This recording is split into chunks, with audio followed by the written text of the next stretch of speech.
Good afternoon! Hey! Welcome in, everybody. Happy Tuesday. Twice a day? Yeah.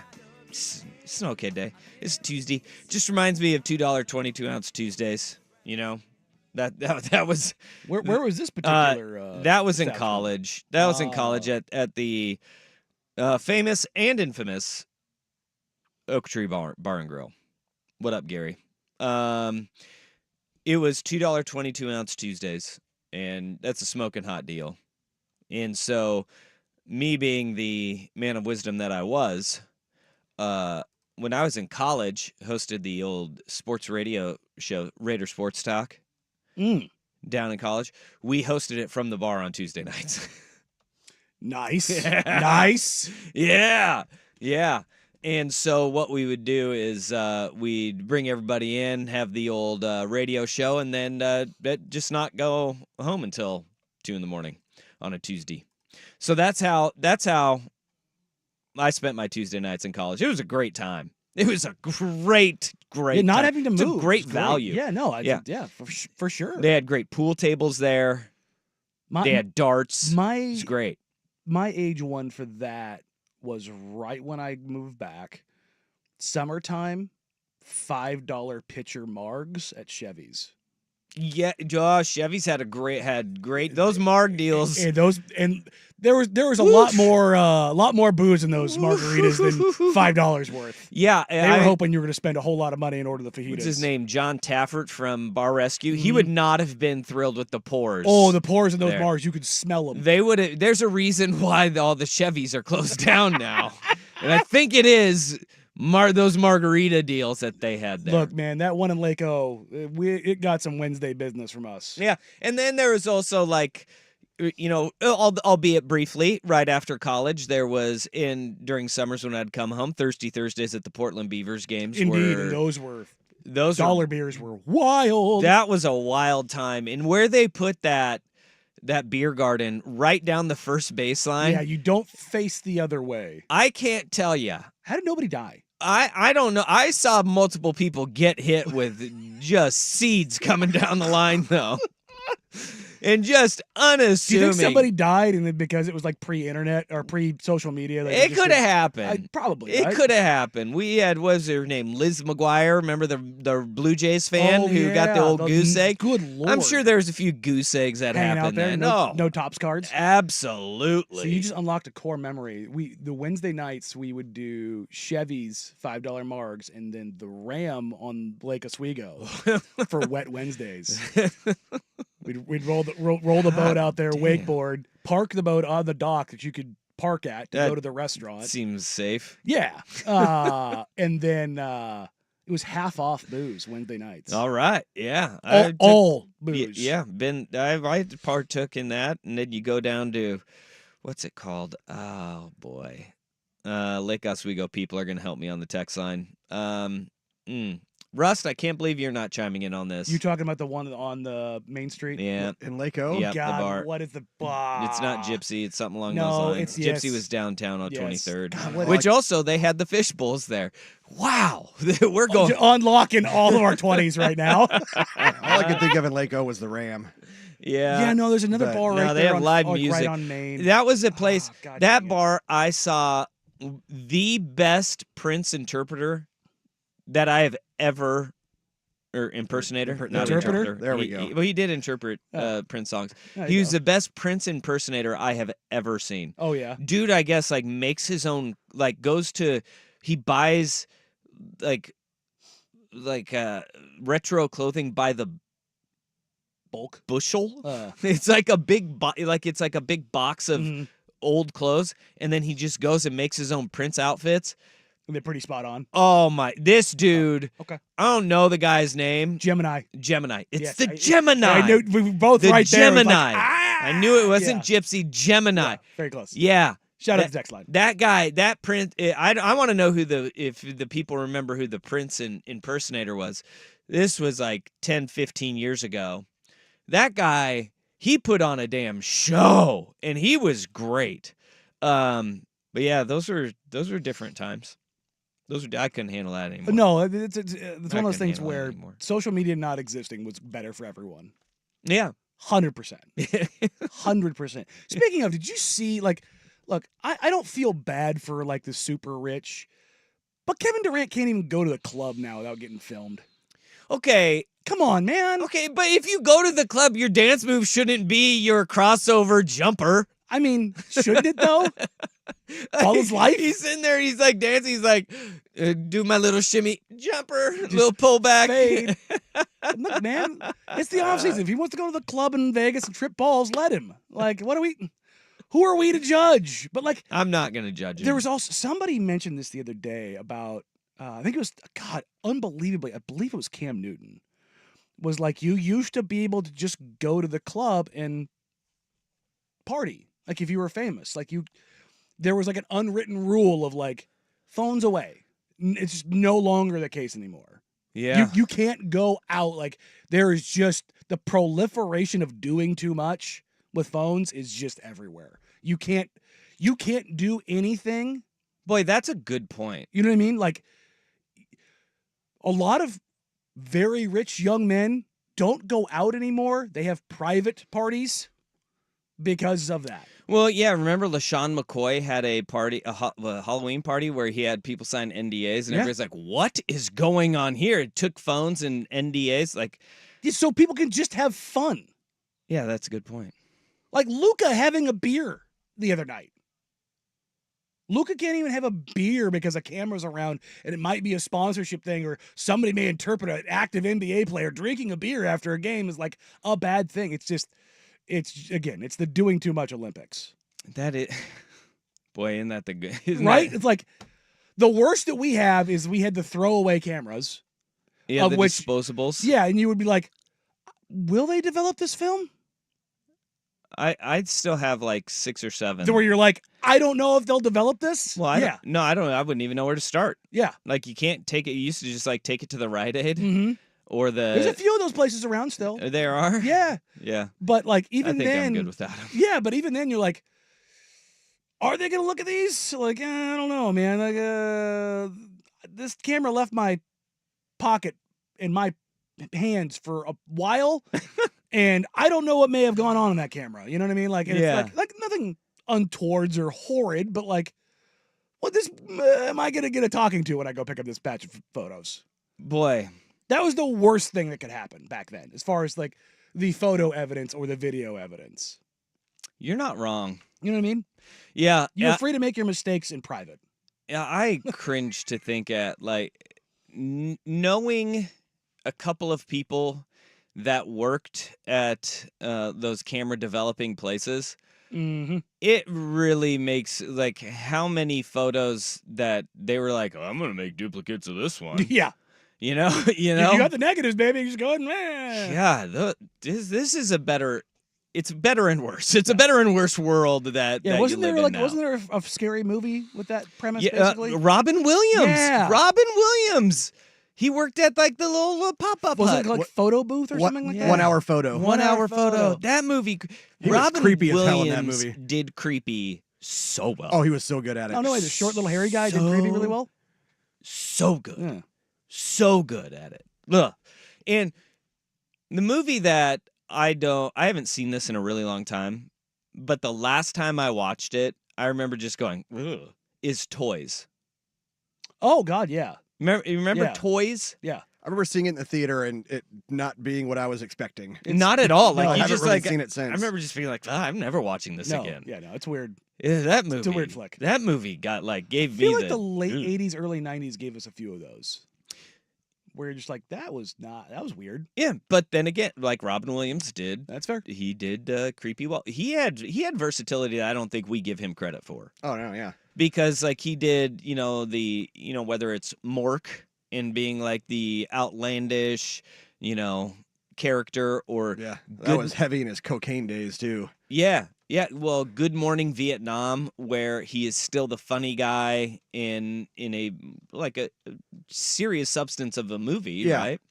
But also he did creepy really well. He did the Jumanji. I thought he was awesome in Jumanji because he was a kid but an adult. And what was that movie where he did play the kid that was an adult?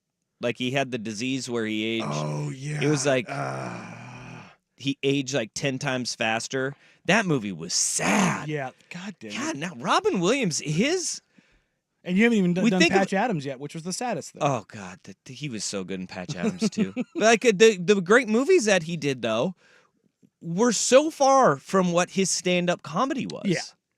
I came across social media the other day, had him doing the roast of God dang it, not Paul Mooney. Paul Mooney was on the dais too. God dang it, another comedian, but he was super young and he just went in, and I was like, I wonder if people remember this Robin Williams. I think they do. Because I think most people, think they do. most younger people think Mrs. Doubtfire. Oh, really? I think so.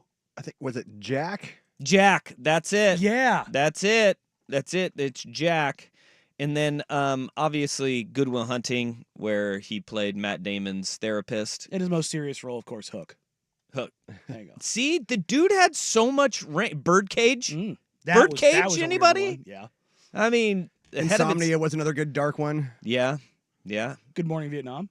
Yeah, we mentioned that. Yeah. We're just naming Dead Poets Oh, that's Society. right. Yeah. Like he played the straight man, where it was like very serious roles, and then he went and he was out there and outlandish and role. Like God, and he's been dead for 10 years. Yeah, it's kind of nuts. Isn't that wild? This is like devolving into our dudes naming things segment, Yeah, it is. But which will be a thing this summer. It we happens. can do that with Yeah. Robin Williams because There's so much. he was a The revival of Tears Day and dudes naming things. yeah.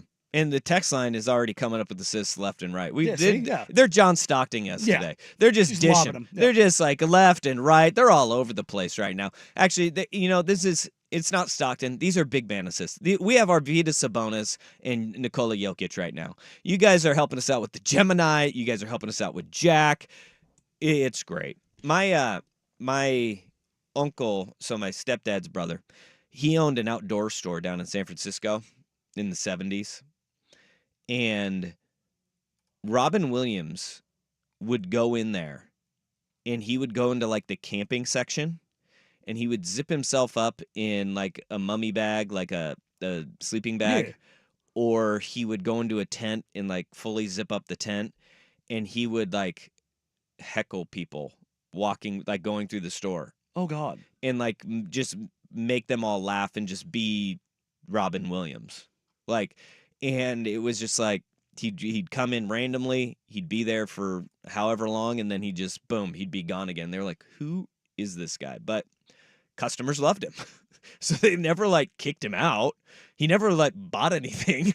He would just like go in there, do Robin Williams stuff, probably working on material, and then he'd just bounce out, and he'd show up like a couple weeks later.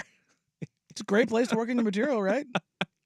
I guess. Unsolicited heckling. I guess. I like it. Man. Yeah.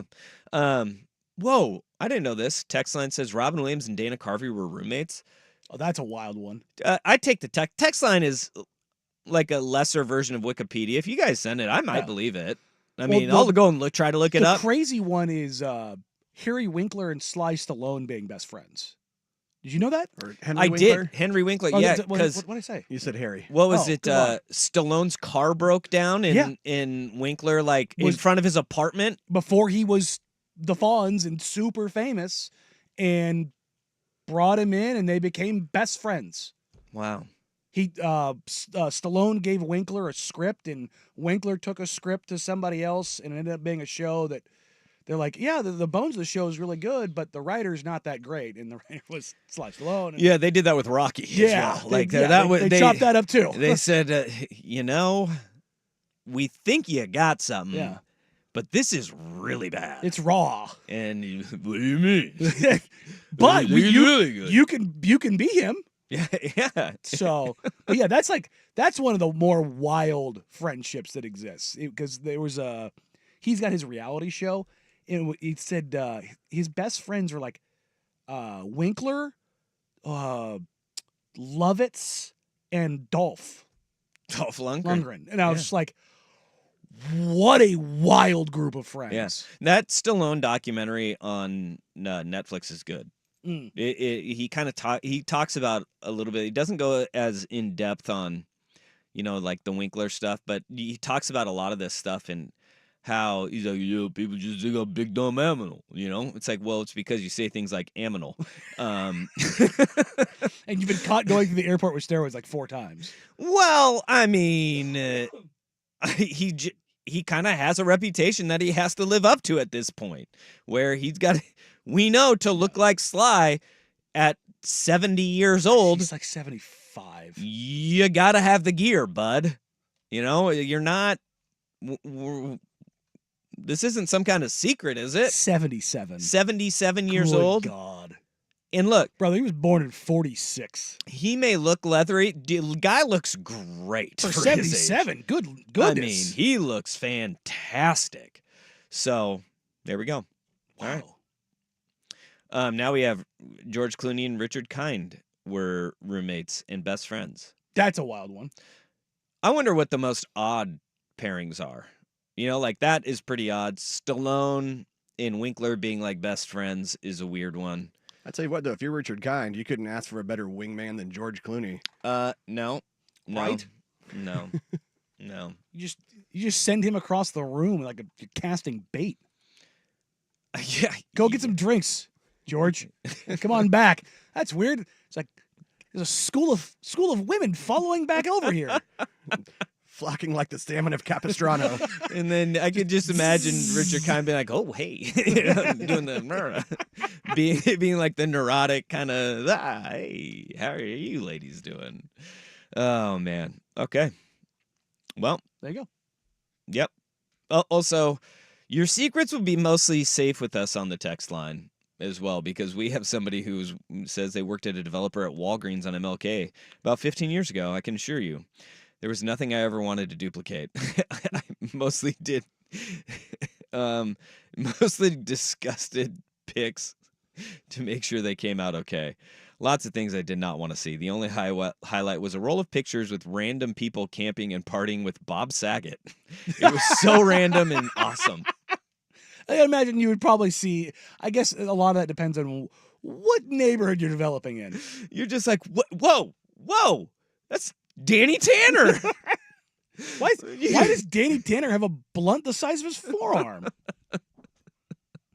That was that kind of full circle here to wrap this up. How Richard Kind and George Clooney being friends, Henry Winkler and Stallone. We never saw Bob Saget coming. America's Funniest Home Videos, Danny Tanner, and then his stand-up, you just went, whoa! Yeah, and then in Half Baked. Yeah, Half Baked. I can't say what he said on the radio, but go look it up. Yeah. He made Chappelle think that he didn't have a weed problem. Yes, exactly. You don't go to rehab for weed. All right. And on that note, the Blazers brought in another batch of pre-draft workouts. We have that to get to today. We may or may not have our good buddy Kirk Henderson down in Dallas. He's getting jury dutied. Yeah. What a horrible time to be. If he gets selected for a jury the week of the NBA Finals. Trust me, he's trying to get his way out of this. Like I told him, like, what do you wear to that jury duty that you're just wanting to get thrown off of any jury? jury? Out the January 6th with a false flag. Just cover all your bases. You got to, but you have to get a lay of the land. Like you may have to, you may have to come with a duffel bag that has, depending on what you're working with here, you may have to have like a MAGA hat and like a Biden Harris shirt on. And like you may have to just rip open the button up depending on, which angle. Like you don't want to be on that. You have a notorious RGB. You could go RBG. You could just be like, I'm very conflicted. They're like, sir, you don't know the case that is being presented to you. I could tell you one thing. Guilty. Yeah, that's exactly what I was going to say. There's one surefire way to get out of it. That guy just looks guilty. And then the prosecution's like, we'd like to keep juror number 6. All right. Okay, let's get to it. Blazers pre-draft workouts. Another batch of pre-draft workouts come in, and another guard panic. Everybody, Oh God. Danny and Dusty on the Fan.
All right, Portland Trail Blazers brought in another batch of pre-draft workouts. Did you know that Adam Sandler and Judd Apatow were roommates before they were famous?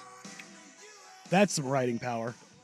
Yeah. Holy crap! You want to talk about that? That's a power duo Good right there. Lord. Yeah, that's a power duo. I right wonder there. how much money their screenplays have generated over their careers. Owen Wilson and Wes Anderson also. That's an S show of epic proportions. Yeah. Like that's a good time right there. Yeah. Yeah. All right, I'll keep throwing those in. Blazers brought in pre-draft workouts today, though. And most notably, I think for folks that are out there and the panic is in the streets is Jared McCain. Yeah.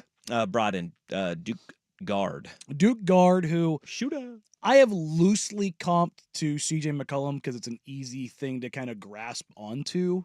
His size, his prolific shooting, a proclivity to avoid the rim. Very reminiscent of CJ. He's a significantly higher volume 3-point shooter while being a plus mid-range guy, whereas CJ at Lehigh murdered the mid-range. But McCain can shoot the living hell out of the ball, and at workouts today I heard he was shooting the living hell out of the ball, and that's what he does. And for everybody freaking out, you're just doing your due diligence. For the love of God, calm down. Okay, but I think that this is where people freak out as 6'3". He's guard. not even 6'3". He's tiny. Yeah, he's listed. That's what his Yeah. listed height is, which I think all those guys listed height is 6'3", and you're like, 6'1" if you squint. But due diligence is one thing.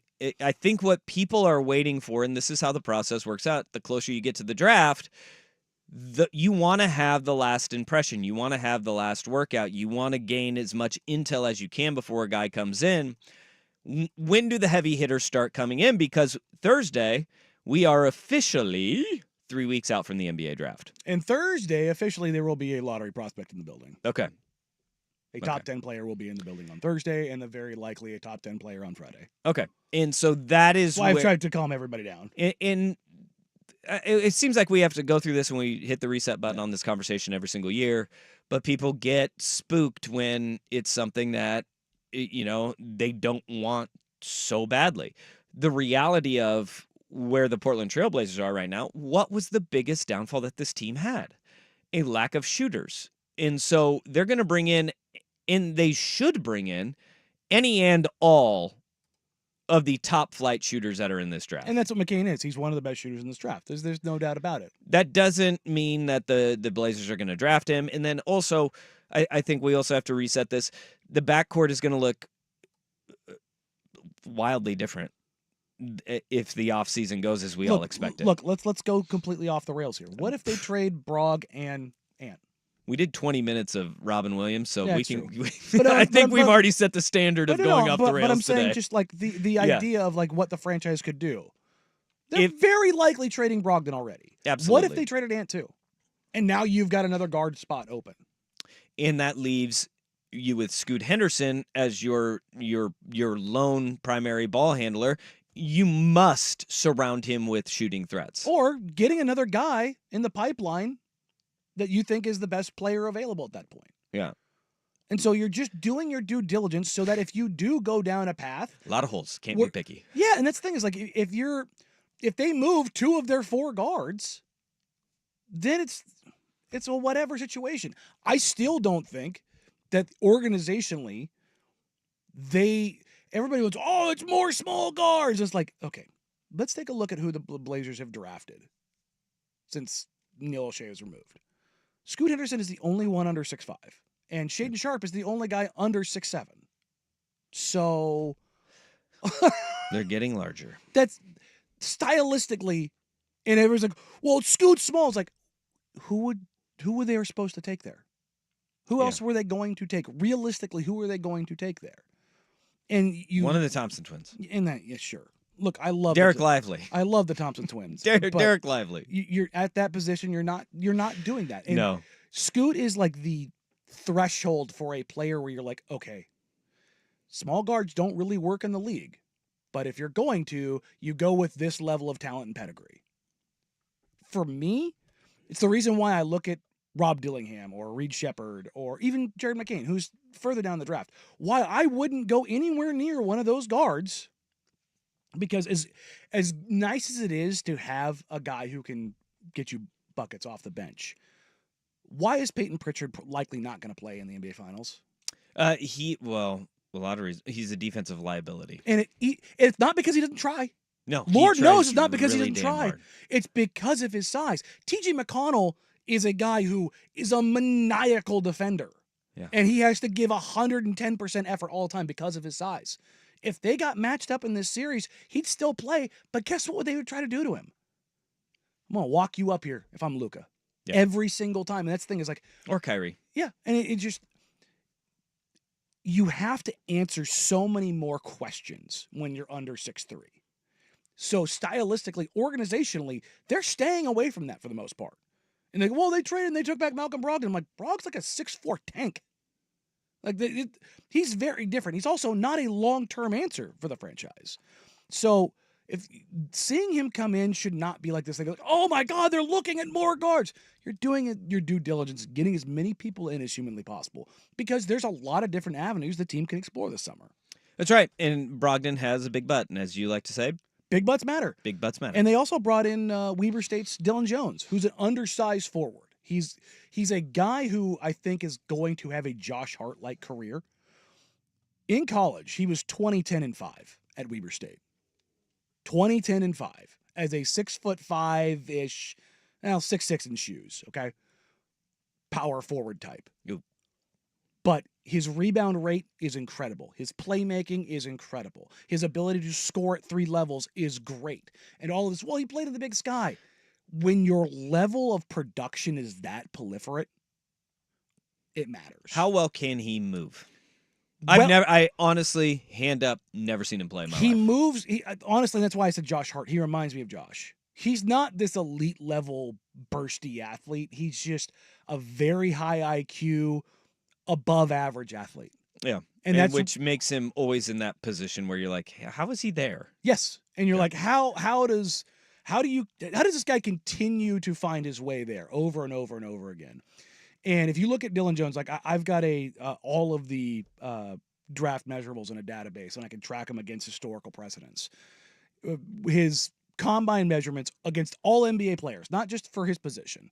He's in the 61st percentile for his hand length, 35th percentile in width, 38th percentile in height. But then you look at all of his athletic measurements, with the exception of his vertical, he's in the 70 to 80th plus percentiles. So you measured the combine at 7'4.5" in shoes, so just under 6'6" in shoes, at 237 pounds. Right. That's a thick, stocky dude who can play a little well. So, and also his interview today was incredible. He's a high level guy that I think not a first round pick. No, he's a second round guy. Yep. But I think a guy like him or a Harrison Ingram are guys that they're probably looking at in the second round. Okay. Or as remix guys. All right. So it wasn't a heavy hitting, no heavy hitters in today's pre-draft workouts, but Thursday, Friday, keep your eyes most peeled. teams haven't had lottery prospects in. No. I know of a couple teams that have had 1 or 2 in, and they've all been in the last couple of days. And also, it should be noted, it's not just the teams, it's the players too, because the players want to targeted teams that they're going to be going to. They want to make sure they have their agents want them to. Teams make sure are avoiding Charlotte right now. They have their. You mean players are avoiding going to Charlotte? Yeah, players are avoiding going to Charlotte right now because they want their guys to be prepared for when they go in, because it's not just a workout and a media session. They're going through the interviews. They're going through the whole 9 yards with the organization. So that takes time. And Thursday and Friday are probably going to be solo workouts. And also, if you don't want to go to a place, you avoid it like the plague. Yeah. I mean, that's the God's honest truth about how these workouts work out, and how teams and the players both kind of address these. Closer you get to the draft, the more likely you are to get the guy that is going to be a potential draftee by you. Yeah, and that's the thing is you take a look at not only that, the draft is further back this year, so the process started later. So it was I've seen some people like, well, by this time they'd already had Scoot and Amen and Asare, and it's like, well, the draft's a week later. It's okay. It's nothing out of this process right now is out of the ordinary, and you also have guys like Tejan Saloon and Zachary Rizichet who just wrapped their seasons in France, who are in Treviso, Italy right now. They can't go do workouts. They're in the combine in Italy. Oh, what are they doing? What's that? So they weren't the NBA's. They have an international combine. combine, yes, for those that are wrapping the season now because they couldn't be at the Chicago combine. So they haven't even started the process yet. Okay. And they just wrapped up a 75-game season. Oh, that's a long season. Yeah. That's longer than I thought it was. Oh no, it's Well, you have the group play stuff. Okay. I know. All right. You planted a seed. I want to pick that a little bit more. That after us with SportsCenter. Now, from the Fan Sports Desk, a SportsCenter update on 1080 The Fan. This update brought to you by Vulcan Design and Construction. Check out their award-winning outdoor living designs or schedule your free design consultation at vulcandc.com. First on the Fan, still another 2 days until the start of the NBA Finals from Boston. The Celtics hosting the Mavericks for Game 1 on Thursday evening. Shams Charania of The Athletic reporting Celtics center Kristaps Porzingis is expected to play after missing the final game of the first round against Miami and both the conference semis and Eastern Conference finals. The Celtics are 6.5-point favorites for Game 1. Major League Baseball has banned Padres shortstop Tucupita Marcano for life after determining he placed hundreds of bets on baseball, including on games involving the Pirates when he was with them last season. He did not appear in any of the games on which he bet. Mariners start a 3-game set in Oakland against the A's. George Kirby starting for Seattle. Mitch Spence for Oakland. 6:40 first pitch on Root Sports. The Mariners hold a 4.5-game lead over the Rangers in the AL West. In the NFL, Cowboys receiver CeeDee Lamb not in attendance for the first day of Cowboys mandatory minicamp. Schefter reports he's not expected to attend the 3-day camp at all. The team says they want to sign Lamb to an extension, and he says he wants to stay in Dallas. And Adam Schefter also reporting the 49ers and running back Christian McCaffrey have agreed to a 2-year extension through the 2027 season, averaging $19 million a year. The reigning offensive player of the year will receive an additional $24 million in guarantees. More sports scores and stories in 30 minutes. I'm Jeff Rust at the Fan Sports Desk. Listen live or on demand on the Odyssey app, the Fan's desktop player, or tell your smart speaker to play 1080 The Fan. The afternoon round of the 10th Annual Fan Golf Classic, presented by Autotown GMC, is sold out. And the morning round is filling up fast. Sign up now to play with 1080 The Fan.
baby.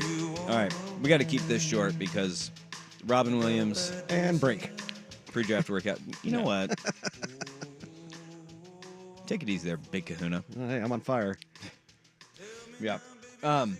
You mentioned something, and I know you were just saying it off the cuff, but I think that it does perk the interest of folks when you say the Blazers do trade Brogdon and Anthony Simons. Mhm. I mean, we've talked about this a little bit briefly, but Yeah. it's not out of the realm of possibilities when No. when you hear what Joe Cronin, Chauncey Billups, and Anthony Simons in their end of season exit interviews, they both were all three on different planets of what they want heading into next season. Yeah. What is that likelihood as we're getting closer and closer to the draft? Because I feel like this is a good time to revisit it. It's something that's certainly on the table. Like Avery Simons could be traded. But I also look at it and go, they aren't just going to trade him. They Not aren't just to trade him, No. to trade him. Or No. and nor is he demanding a trade No. either. No. Would he like to be on a team that's more competitive? Yes, he said as much. Like I don't need to speak for Ant. He said it himself. I know, and that's what Yeah. his His exit own interview. words. He said, "I want No. to be on a competitive team, and I'm in the business of like winning games." Yeah, because Paraphrasing. he's in his prime earning period, and his opportunity to go out there and do it is there. Yeah. And so it's harder to do on a losing team. So yeah, no, I totally get it. But is there a chance that Ant could be moved? Yeah, because I've said from the jump, the whole Scoot Ant thing, they're both ones. Playing Ant as a two it's a weird thing. stylistically way different. Yeah, they go about their games differently, certainly. But Scoot and Ant on the floor at the same time, Scoot doesn't really elevate Ant, and Ant can't really do what he does with Scoot on the floor. So it just is what it is. They don't have to make the decision this summer, but if they don't, it has to be made by next summer. Okay. Because I don't think it's a situation, particularly if Scoot's going to be a starter in the league, you have to make a decision to pick either Scoot or Ant. Yes. But if Scoot doesn't live up to expectations and he's a bench guard, look again, Tough third overall pick. yeah, I know, but I'm still we're talking about the total like spread of the gamut here of outcomes. Then you're fine, as far as having them both be on the team. But if one of them is going to be your starter, it needs to be one or the other, not both. Okay. All right. That's where we're at with that whole thing. I just wanted to make sure we get the clarifier there because I know a lot of people driving around like, wait, what? Whoa. Did you just say Brogdon and Ant? Yeah, I mean, That was hypothetical, not totally out of the realm of possibility, though. No, Okay. I think you can see a lot of different possibilities come draft day and the day before, kind of leading in as far as shaping not only this roster, but rosters across the NBA. Yeah. One thing every quarterback needs to have is great touch. And I think CJ Stroud may be learning about it's not just throwing a football. Oh. Danny and Dusty on the Fan.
Had one hell of a rookie year for the Houston Texans. Exceeded almost everybody's expectations and wildest dreams with not just the way he played, but winning the division, getting to the playoffs. It was a heck of a run for C.J. Stroud in Houston. Year one. He's been doing the podcast stuff. We've heard his podcast tales. He does one with Micah Parsons. Well, he was a guest on one this week, and he's catching a lot of headlines because of a back and forth that he had about Aaron Rodgers and Eli Manning. I ain't talking about Tom Brady. If you had to pick a career to have, I'm going to have Aaron Rodgers' career or I'm going to have Eli Manning's career. Who career are you taking? You want the rings, dog. You don't want. That's all that matters is the rings. Eli got two. Guess what fans don't celebrate? MVP trophies. We don't give a about that. That's for you, buddy, to sit at your crib. Yeah, I feel that. We give a about rings. That is on the $1 Million Worth of Game podcast. And that is what's catching a lot of attention, is that CJ Stroud, and I think rightfully so, says, yeah, I would want 2 rings instead of 1 ring. He isn't saying that Aaron Rodgers is a bum or not a good quarterback or a great quarterback, but at the end of the day, when you want to have your and Aaron Rodgers is undeniably the better quarterback. And that's the thing is like, I get the whole rings argument. Nobody ever goes Eli Manning when talking about great quarterbacks. Who I want to be. Ever. But ever. 2 rings. Sure. And brought down the big bad evil empire twice. I get that, but like how many players are out there where you're like, oh, this wide receiver won 2 rings on whatever team, and it's like, but because they won 2 rings, you want their career? No, Yeah. that's. I'm disappointed in CJ. See, I'm not going to knock him. I understand if winning should be the most important thing. Sure. You get two rings, that's good. But there is a little bit of touch that can be had by CJ Stroud because same podcast. Mm-hmm. He had this one to say, and this one is when I went, oh. Yep. Stafford, Stafford another one, bro. He might be up there with Brady and them, bro. No, come on. No, bro. that's crazy. That's crazy. Yeah, that's that was crazy. crazy. Let me go back. Hey, because look, look, dog. Hold on. Before you do all this shit, I'm a student of the game. Stafford a dog. He bro. is a dog. No, you don't understand, bro. You saying that? That's all I watch. I don't watch nobody else. I watch Mahomes at times because Mahomes does some stuff that like you can't coach. Stafford, dog, he will beat you with the same thing every time. All that no lick stuff, I got that from bruh. Like, look, that's one of my big, like, I'm a fan of his. Like, And when I he's go to a great LA, quarterback. I be trying to find, bro. But Like, it's we the got the same levels of trainers. I be greatness. trying to, like, go to where they working out and just watch. That's all I'm He saying. elite, dog. Like Charles Barkley. If you hold on. If you give Matthew Stafford a chance like Aaron Rodgers, I guarantee you might have had more rings for sure. I think Matthew Stafford. Matthew Stafford had more ring than not Aaron the- Rodgers. Yeah. Oh yeah, he have another ring probably. No, yeah. I'd say he had like 3, 4. He might. It's Yeah, possible, bro. He good. When you But what talking I'm about saying is tough it's as levels nails, of dog. greatness. 3 to 4 rings if Stafford was in Green Bay Look, instead of Detroit. I love Stafford. I think he's a great quarterback. Aaron's one of the best to ever play the position. I think, and this is where I say there's a little bit to that touch, right?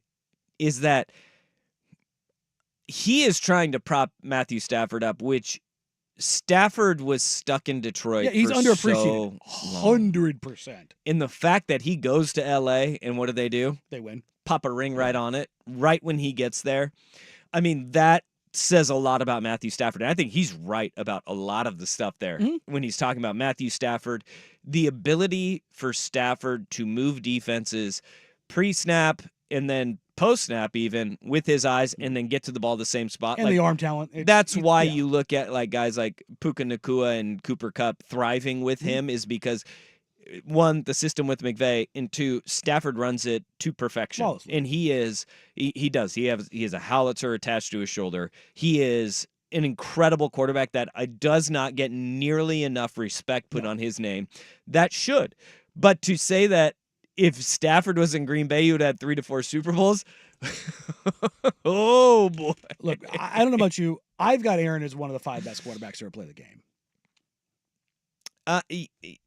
Yeah, you can. Yes, I wouldn't have an issue with that. I think that you can go down the list though, and you can go, you know, Brady, Manning, Elway, Montana, and then you start having that conversation for the fifth quarterback. And those conversations are, I think, wide open, and rightfully so, wide open, because of, the different eras. There's guys that, will still want to prop up Terry Bradshaw, right? Sure. Eras. Rings. He won a ton of rings. He was really damn good, and he was prolific in his time, right? You can go Dan Marino, never had a ring, but was really damn good. Steve Young, it was absolutely incredible. And then that fifth quarterback, that conversation will continue to carry on, because I would put Patrick Mahomes in there. I would put Mahomes in there over Aaron Rodgers. But if you want to put Aaron Rodgers in there, hey, more power to you, because it's kind of a to each his own in this conversation. And I think in the next year or two, Mahomes is going to solidify himself in there, because shockingly enough, his contract is now going to be a value. Weirdly enough, shout out Rufio on the text line. Danny, would you rather have Allen Iverson's career or Robert Ory's? Yeah, the guy that didn't win a finals, or the guy that won a bunch because he's Big Shot Bob. And that's the thing, is like, yeah, I get the whole rings thing, but Aaron, again, I love that. That feels like shade from CJ. Yeah, I love this text. And I think it's right. I also think maybe Stroud doesn't like Rodgers much. Maybe you think? Yeah, there's something clearly there. I was just trying to think. Was there any Ohio State wide receivers that CJ knew that went to Green Bay or something? And I'm like, no, that didn't pop up. Where? Well, I mean, it could be Garrett Wilson. Oh yeah.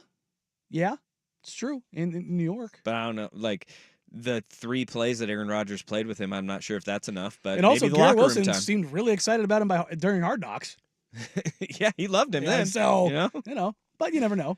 I love CJ. I'm liking CJ Stroud more and more. Oh yeah, no, him and Micah Parsons together is great too. I think that when you look at the Houston Texans' schedule this year, when you look at, they're in for it, the fact that teams now have a year's worth of tape on him, and I can tell you every single team in that division, every single team that is on their schedule, they are not overlooking CJ Stroud. They are finding every single small detail of his game that they're going to try to exploit, and we see this.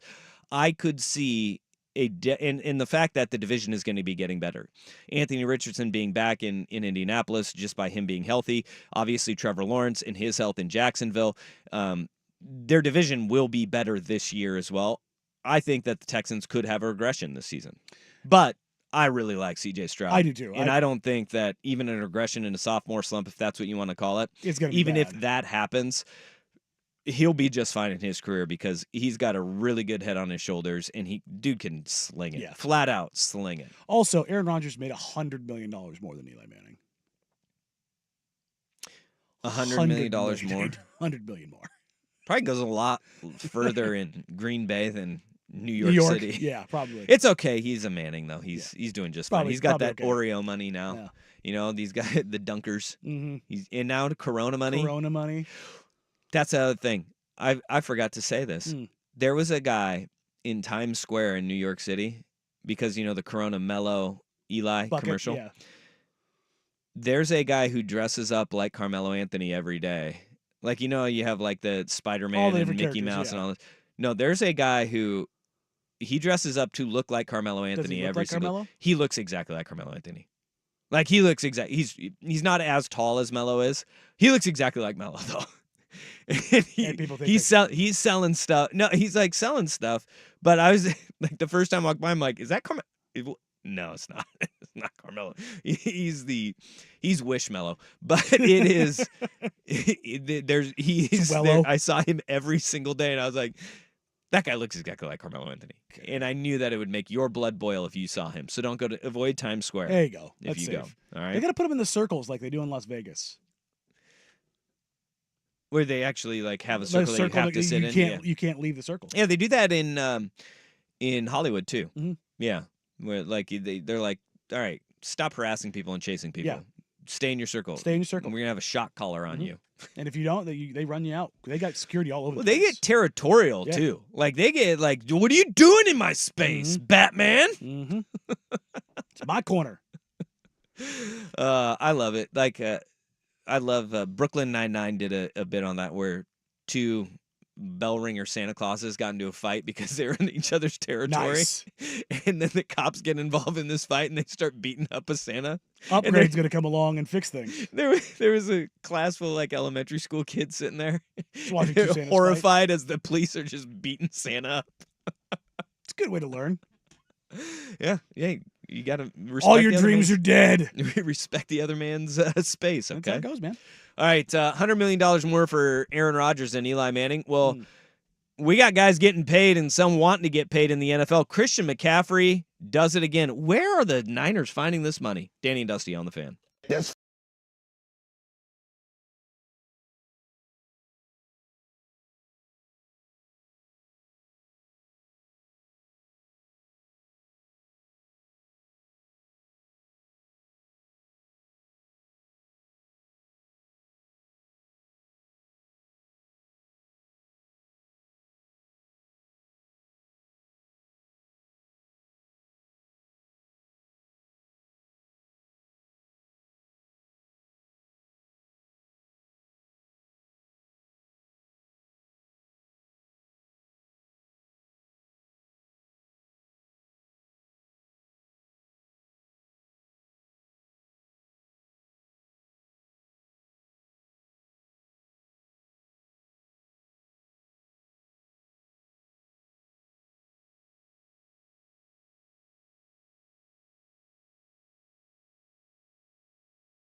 Hour number 2, Danny and Dusty with you on this Tuesday afternoon. Thank you for being a part of our day, letting us be a part of yours, whether it's on the Fan 99.5 HD2, youtube.com/1080am The Fan, twitch.tv/1080am The Fan, or on the Odyssey app. Thank you, folks. Hey, Autotown GMC presents the 10th Annual Fan Golf Classic out at Langdon Farms. Announcement, 9 spots remain. Ayo! Total. So if you want in, the afternoon round, completely sold out. 9 spots in the morning round are left. It is Thursday, July 11th. Come on out, golf, hang out with us. Sign your foursomes up now at 1080thefan.com for the 10th Annual Fan Golf Classic, brought to you by Autotown GMC. Do it before it's completely sold out. Matt's Barbecue is going to be there. Victorico's Mexican food with the famous breakfast burritos in the morning. It's a great way to start your morning, by the way, with the Victorico's breakfast burrito. No better way. In fact. They are delicious. Michelob Ultra Driving Range is where you can warm up. And then we have the Doers Par 3 6th hole, where all the fan hosts are going to be circulating through over the course of the day, because all of our shows broadcasting live on July 11th out at Langdon Farm. So go sign up. Let's do it. I like it. Christian McCaffrey is yet again the highest paid running back in the National Football League. He is breaking his own mark of being the highest paid running back in the National Football League. The San Francisco 49ers giving him a 2-year extension that will give him $32.2 million through the 2027 season. So what we have here is a 2-year extension that basically just gives him $8 million more to work with. Mm-hmm. And when you think of it in those terms, not too shabby. They just got $18 million cleared up in salary cap space with Eric Armstead's release becoming official post June 1. And so we have a lot of teams now that they're finding that wiggle room. They're finding that money in the couch cushions to make deals. So you give Christian McCaffrey a $9 million boost with the extension. In the way the NFL CBA works, that actually benefits you in his cap number over the next couple of years because of the extension easing this year, and you can kind of move money around into signing bonuses. Which is why you're sitting here going, how the hell do the 49ers have money? Well, Bingo. because Christian McCaffrey's cap hit is 2.62%. Of the total cap? Total cap. Yeah. 2.62%. And look, At $6.68 million. we're going to start seeing a lot of these deals really be pushed forward. When we were talking about this with Justin Jefferson's money yesterday, and the 2026 and 2027 number seems really big. So this year the cap in the NFL is $255.4 million. Do you know what it's going to be in 2026? Just 2 years from now? 255 now. Probably $330 million. Oh, $330. I said by the end of the decade it'll be over 400. We are going this is why when we look at the percentage of the cap that the average of Justin Jefferson's would be 13.4 if you're looking at it now, right? Think about it in these terms. It'll be 10% by the time he actually gets that money. So it really, what teams are doing in making these extensions and kind of kicking them down the road a little bit, and these big numbers, they're making sure that their numbers are going to be okay by 2026 when the salary cap vaults up, because that's the way that you can do it when you don't have fully guaranteed contracts like Major League Baseball and the NBA have, right? Now you have, with San Francisco, though, you figured out the Christian McCaffrey situation, which, hell, I don't know which back is going to come close to McCaffrey money. Maybe Jahmyr Gibbs in Detroit. His next deal. If he keeps going down this road because of the versatility that he brings as well. Bijan. But again, these are both maybes. Yeah, but I mean, you have to be. The thing about McCaffrey that makes him so valuable is that he is such a bargain at that number because he's an elite receiver too. This is touching back on yesterday. The whole dynamic of spending positionally. My argument yesterday wasn't that Justin Jefferson isn't a great receiver. My argument was that the ability to replicate 75% of what they do at a particular number as it pertains to quarterback. Because the amount of, like, Christian McCaffrey quarterback or no is a insanely viable piece. Whether you're handing it off or throwing it to him out of the backfield, splitting him out, whatever he is. If your quarterback is cheeks, and I'm perfect example, the Jets, Garrett Wilson, and Zach Wilson. Garrett can't be used in that system when Zach Wilson is that bad. Okay, now, and I'm not comparing him to Justin Jefferson. I understand that, but the whole idea is Justin Jefferson's deal is, it seems like a lot now. It is not going to be a lot. I understand that. I'm talking about reaching apex amounts for players on percentages of caps. Because if you take a look at percentages, and we looked when we were off air yesterday, the very, very, very few wide receivers were anywhere close. The most elite, and they have gone to Super Bowls, and they were still. Julio Jones took up about exactly what in 2026 when Justin Jefferson's deal is 10% of the cap. Okay. They had a 28-3 lead in the Super Bowl and then stopped throwing him the ball and lost. You're not wrong. You're not All right, wrong. So, but they're very, very, very few examples, and he had an all-pro quarterback. Okay, but then you also have to take into consideration he is the best at his craft. No, those guys get paid. Again, I'm saying if you have the quarterback, I understand it. But I understand what you're saying. But it's also nearly impossible, this is the other side of that coin, where with the Vikings and J.J. McCarthy, it's entirely unknown. The 49ers still have the cheap quarterback, but it's a known. You know that he's a good player. So you can't operate that way though, because no, you're entirely right. With Justin Jefferson, his contract is up, so you have to make a decision. Yeah. No, I'm talking holistically, value slotting kind of a deal, which is why you can talk yourself into very easily paying Christian McCaffrey this, even though he's exponentially more expensive than everyone else, because the exponentially more expensive running back versus the rest of the running backs really isn't that great. And I think one of the big issues that San Francisco is going to kind of run into is Brandon Ayuk is still out there. Yes. He wants a new deal, and there's more kind of. Saw what these guys got paid. Well, there's more smoke. There's no way he's getting that. No, but I mean the level again, that sliding scale. It's going up. And now that $9 million is gone from the $18 million that you cleared up with Eric Armstead, gonna make it really tough. Now there's more smoke that maybe Debo is on the trading block for the 49ers. And because he's the more expensive wide receiver. At that point, McCaffrey isn't that great of a value, because I continue to say this, and I'll go to the grave with this. Debo Samuel, when he gets hurt, that offense craters, just stalls out, because he is, with the way they move him, the way he has to move complete defenses. Now you're going to be asking, if you do trade Debo, that's McCaffrey. You're going to use McCaffrey in the same sense, in that vein. And we've seen that he's vulnerable to breaking down.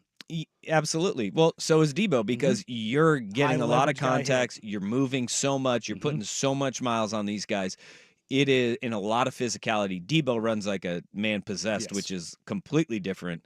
But that mixes this thing up a little bit more. And for San Francisco, they got some really tough decisions that they got to make this offseason. They already did one with, Eric Armstead being no longer in their front seven. Like that's a big loss for them.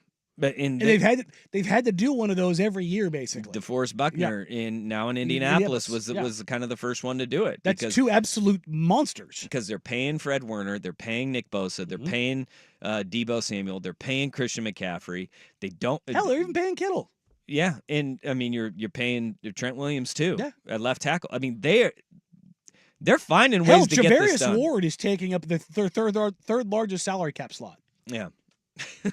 Like they are expensive, man. Great teams find a way to do it though, and that comes with having Mr. Irrelevant as your starting quarterback. Though you are afforded to be able to do this, and like even with how great the deal is to have a rookie quarterback in Minnesota. J.J. McCarthy's worth a hell of a lot more on that salary cap because of the slotting of the 10th overall pick as opposed to the 259th overall selection.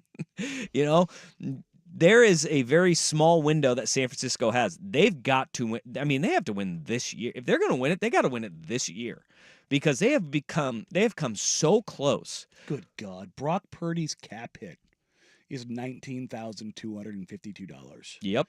It ain't going to be for long. It ain't going to be for long. But Good God, man. and that's what makes, even like what the Kansas City Chiefs are doing, like they have to go revolving door at receiver because they know Patrick Mahomes can mask any of the deals that they have at the wide receiver position. Patrick Mahomes alongside Andy Reid and their offense, right? Their play calling and the fact you have a magician at quarterback, that is a game changer. Travis Kelce is getting long in the tooth, and he has been wildly durable, knock on wood. And he's also hinted at retirement for the past 2 years. And if Jason Sudeikis gets his way, he'll make an honest woman out of Taylor Swift. That was a great line. In the Chicago Bears gear. Yeah. Great. And then drops your kicker would agree. Couldn't do it with a straight face, though. It was great. No, it was fantastic. But, they're going to have they've had the tough decisions already. Yeah. When you're looking at Tyreek Hill, Mecole Hardman the first time, he boomeranged back back. around. But they're going to continue to kind of go down this road of, all right, we'll just keep using we'll draft wide receivers left and right, and we'll plug and play them. We'll keep finding players that keep getting arrested. Goodness gracious, Rashee Rice. He's not even the only one. They had a defensive lineman that got popped too. It's a problem. Yeah, they just keep doing it. Yeah. Over and over again. Yeah, they saw, Andy Reid's kid got popped too, remember? He had that car accident, didn't he DUI. get I have no clemency? idea. That's right. He got clemency, yeah. Governor let him off. Jeez Louise. Yeah. But Christian McCaffrey, he gets his money. He's a very rich man. Mhm. He's a good-looking man. Yeah, look. Now they got to win a If Super Bowl. somebody's going to get paid, the guy that gets hit 400 times a season should probably be on the list. That's a great point. That's a great point. Yeah. Imagine if you got paid by how much you got hit. Ooh, who would get? Well, offensive McCaffrey. linemen would get Well, would get rightfully so the most money. Well, they probably you got to put some sensors in the pads. Yeah. And then you like in Ooh. your uniform to track. They have those already. Well, that's what I'm saying, but Yeah. track the violence of contact that you get. That guy gets paid more. Yeah. Boy, that Derrick turned right back into like late 80s, Yeah. early 90s football. Derrick Guys just Henry's be just going over here as a billionaire. crazy. I'm never running out of bounds. All right. That's a fact, Jack. I mean, All right. when you don't lose when you don't lose the contact those war. contacts, I was like, Yeah. well, he lost a lot. Yeah, but, no. he No. doesn't lose those. His No. stiff arm undefeated. Him and Larry Allen will be racking up money. You want to do some baseball stuff? We got some baseball to talk yeah. about. We have John Stanton has gone on the record about the Seattle Mariners and their Oh. spending. It does pertain to the Portland Trailblazers as well. And then the team that can't stop stepping in it continues to step in it. Danny and Dusty on the Fan.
know Robert Downey Jr. and Kiefer Sutherland were roommates? That's a lot of drugs. That's a lot of drugs. Yep. How about Good old blizzard in that room. Good Lord. how about Stanley Tucci and Ving Rhames? Oh, man, that's a good time. Where were they? That'd be an roommates interesting at? combo. At SUNY Purchase, SUNY Purchase, SUNY Purchase. They went to college together. Wow, SUNY, huh? Mm-hmm. Okay. Yep. That's a good time. Yeah. Emma Stone and Bradley Cooper. What? Oh, that was just while they were shooting a movie. Okay, I was saying. Yeah, I was that like, doesn't make sense. I was like, they're like 20 years apart. That's not a real one. I mean, That's that not wouldn't be the real. worst thing I'd heard in Hollywood, but still. No. Nope. Okay. Well, we got baseball news. John Stanton. Baseball stuff. Baseball stuff. Owner of the Mariners. That's a great drop. He went on the record with the Seattle Times, and he sat down with them and really opened up for the first time, I don't know, in a long time, with Adam Jude and Ryan Divish of the Seattle Times. And he talked about the Mariners and kind of where they're at. And actually, for the first time, publicly said their expectation is to win the AL West. It's about time. It's only been 23 years since they've won the AL West, but it's time to do it now. Okay. The expectation with the start of this season, and they're going to be aggressive in the trade market. And remember, heading into this offseason, it was, all right, Mariners are ready to make moves. All of a sudden, the root stuff started popping up. And it all of a sudden They turned had to, damn near fire sale. yeah, we're not going to be big spenders at all. And they kept their payroll relatively the same heading into the season.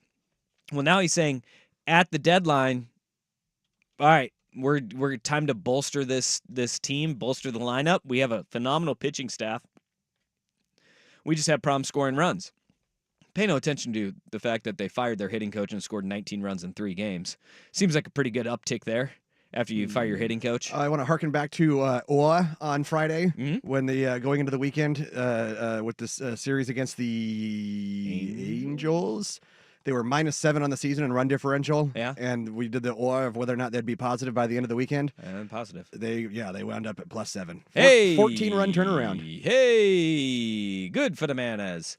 Well, Stanton said, among other things in this, that Root's losses have not limited the franchise from making any moves right now.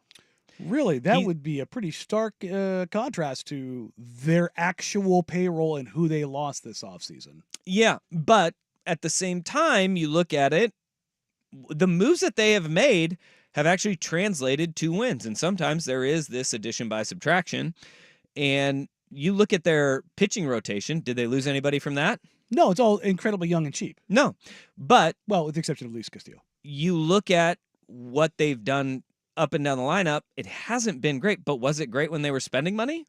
It was better. No, it wasn't. They still have not. They've had an inability to score runs forever. Yeah, I It's know, the but- Mariners, for but God's sakes. They're awful this year, But offensively. they are the #1 team in the American League West. Yes, And they but are, what is the difference? Is it because they're better or because everybody else around them sucks? now they've gone in, and if you've looked at a lot of the teams that spent money, excluding the Yankees or the Dodgers in this offseason, a lot of those free agent moves haven't panned out very well. Sure. So I'm looking at it, all right, they cut back on their finances. It's a move that got a ton of criticism, but at the same time, they made some frugal signings. Is this the way to do it if you're the Mariners, to now swing big at the trade deadline? Because they are in a position to, all right, pony up some money. You can bolster this lineup that has been lethargic, to say the least, but still finding ways to grind out wins. Is this the way that a team like the Mariners should operate? Because you're never going to win the bidding wars against the Yankees, the Dodgers, the Rangers, the likes of the big spending teams. Well, or you the could Astros. if you were willing to spend the money, but But they don't have the money like even those other franchises do. it depends on who is the control. And that's the Yeah. interesting thing is, does anybody actually know who the controlling interest is? of the Mariners? Is it Stanton or Mhm. is it the overseas cohorts? Because every time I've ever looked to see that, it's the Trilogy Managing Partners, which Yeah. is a group founded by Stanton, but you don't know who actually has controlling stakes and how much, because Yeah. Stanton's worth like $1.5 billion, I think, which Which is that's crazy to think that that's really not a not lot of that money. much. But if you're talking about the money from like overseas in Japan, like they have Yeah. dumb conglomerate money. Yeah. But I'm in it. I'm in a pretzel right now because I don't know. I don't know what to believe. Whether this calculated approach to how the Mariners approach the offseason and building this roster that is currently atop the AL West. it's the 17th highest payroll, and it's sandwiched in between the Rockies and the White Sox. Yeah, but they're winning games, right? I don't know whether to believe that was all calculated and that Root played zero role in this because he's saying that, and he's saying it has not affected our ability to make moves or willingness to make moves. Or do I believe the fact that the Mariners are actually going to be aggressive at the deadline? I don't know which one to believe because I think the one where I find myself wanting to believe neither of them. Yeah, because we have actual evidence of the other one where like it's not generating revenue for you, and in fact, it has been a burden for you. And you've already talked about how not having money and a capacity to go make bigger moves, and now having less money didn't impact you.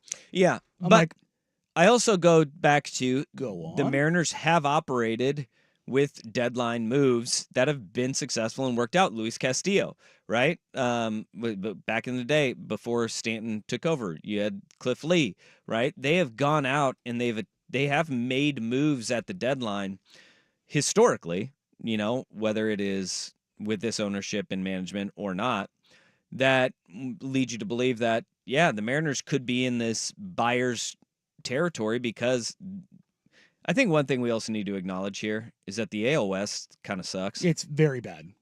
Right now, the Mariners would be third in the AL East.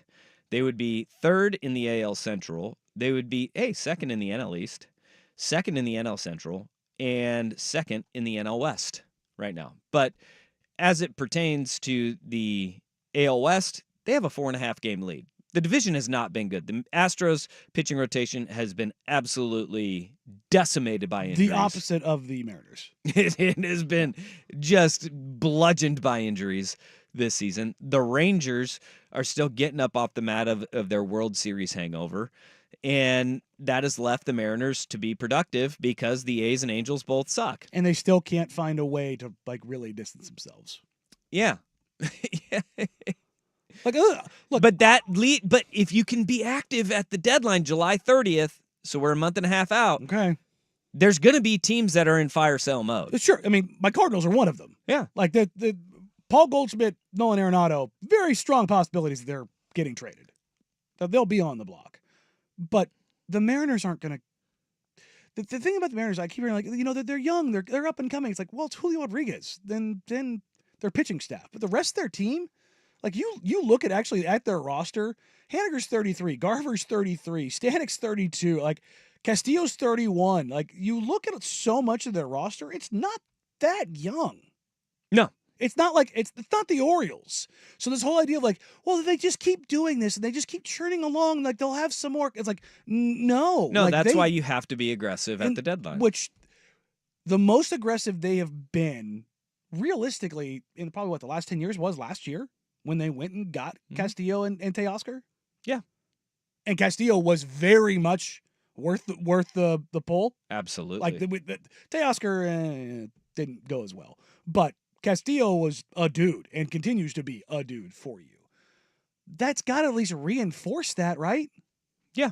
Like, go do something? Yeah. I hope they do, man. I do because too. they always need to so do it. sad. And I believe this, like, if they don't, that's where you lose a fan base. Yeah. I mean, this is where it's just like, you can't pull it over our eyes again and make us think. 20 times. Fool me 20 times, shame on you. Fool me 21, shame on me. I'm hoping you get it done. Ems fans. But as it pertains to the Portland Trailblazers, there was buried in here a little line about how the Seattle Kraken, their exit of Root actually helps the books of the Mariners because they own Root. Yep. And so not having to pay that inventory out is actually Frees up some money. gives the Mariners money to spend. It just said in there, and we've talked about this before, the Blazers this summer are exploring the potential exit of Root as well, and it could come this summer. And that's something you and I have talked about, but that is also Mariners fans. If you're like a Blazers/Mariners fan, the one thing that you could be hoping for the most is that Free up $20 million. is that by the Blazers getting the Blazers Yeah. give an assist to the M's by cutting out of Root. Well, that's the interesting thing is what will Major League Baseball do? Will they subsidize the network? Because have you seen the Bally Sports stuff?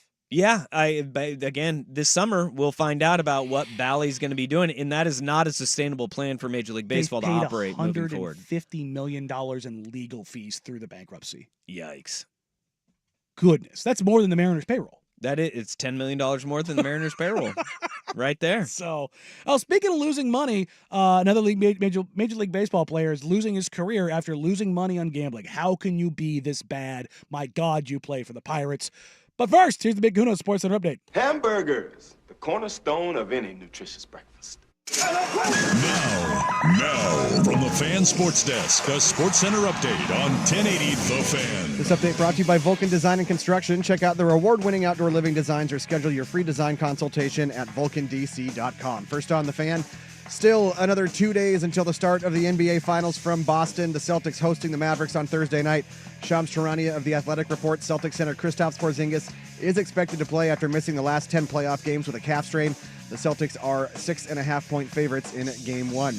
Major League Baseball has banned Padre shortstop Tucupita Marcano for life after determining he placed hundreds of bets on baseball, including on games involving the Pirates when he was with them last season. He did not appear in any of the games on which he bet. Mariners start a 3-game set in Oakland against the A's. George Kirby starting for Seattle. Mitch Spence for Oakland. 6:40 first pitch on Root Sports. The Mariners hold a 4.5-game lead over the Rangers in the AL West. In the NFL, Cowboys receiver CeeDee Lamb not in attendance for the first day of Cowboys mandatory minicamp.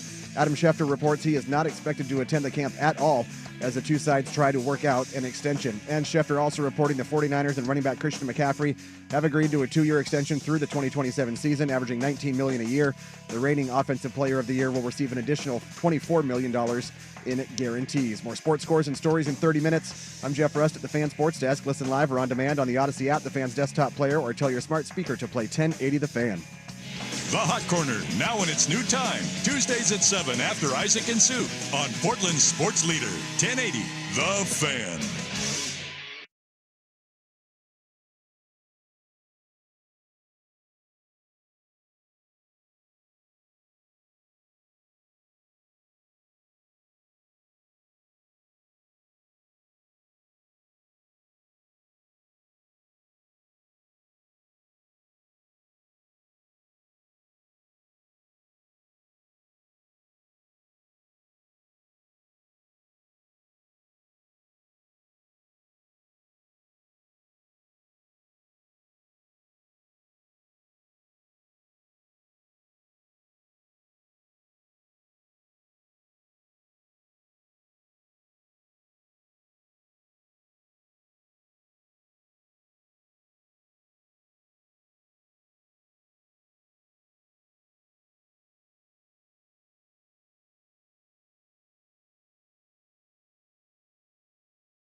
It's time for today's worst day on the web.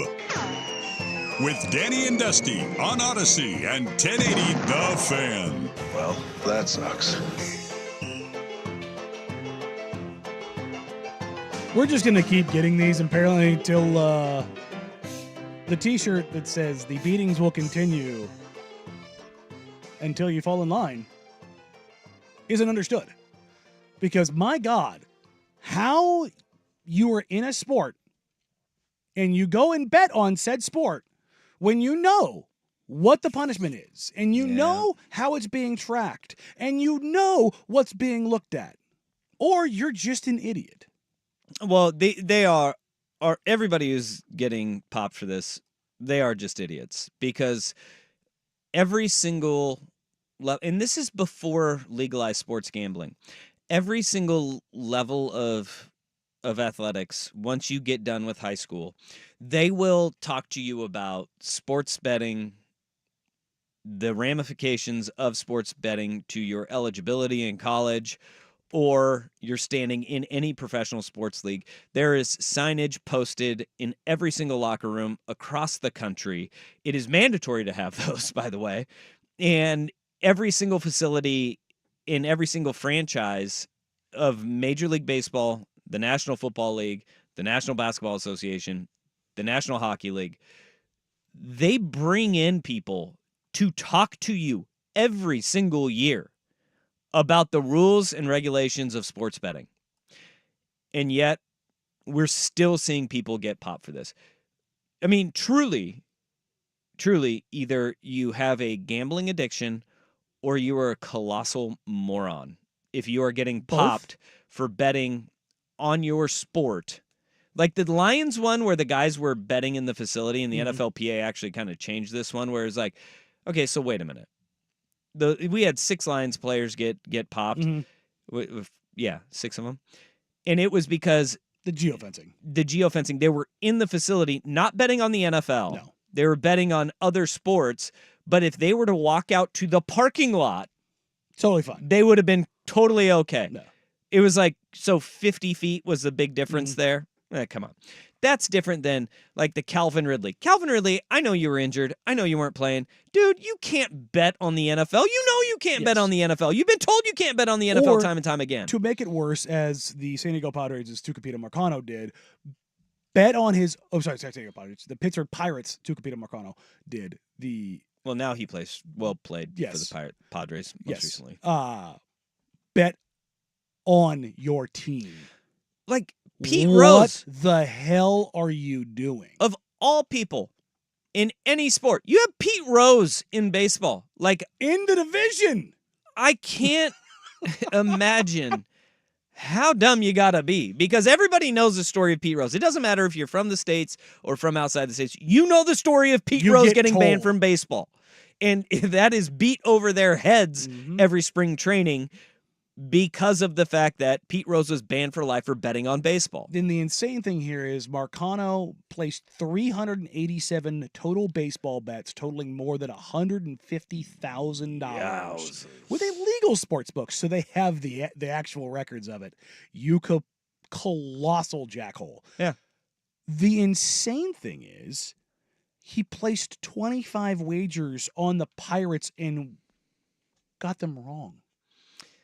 Yeah, well, I mean, if that tells me one thing... That's a Pirates guy through and through, just dedicated to the losing. Well, no, he's betting on the Pirates to win at least. I mean, that's the only way that number makes sense, is that if you bet on the Pirates to win the game, that's how you're losing that much. So at least he's got that going for him. So it's the story completes itself. Marcano bet almost exclusively on the outcomes of games and lost all of his parlay bets involving the Pirates. And he won just 4.3% of all of his Major League Baseball related bets. That is... You serious, Clark? Insane level losing. And this is... If I was to blindly pick games, I would outperform that by probably 35%. Yeah, he's not good. And this is the thing. Struggle to get that wrong. Ipe Mizuhara, who also, he pled guilty today, by the way, to his fraud charges. Yes, lots of them. That would be the interpreter for Shohei Ohtani. Going to jail for probably 20 years.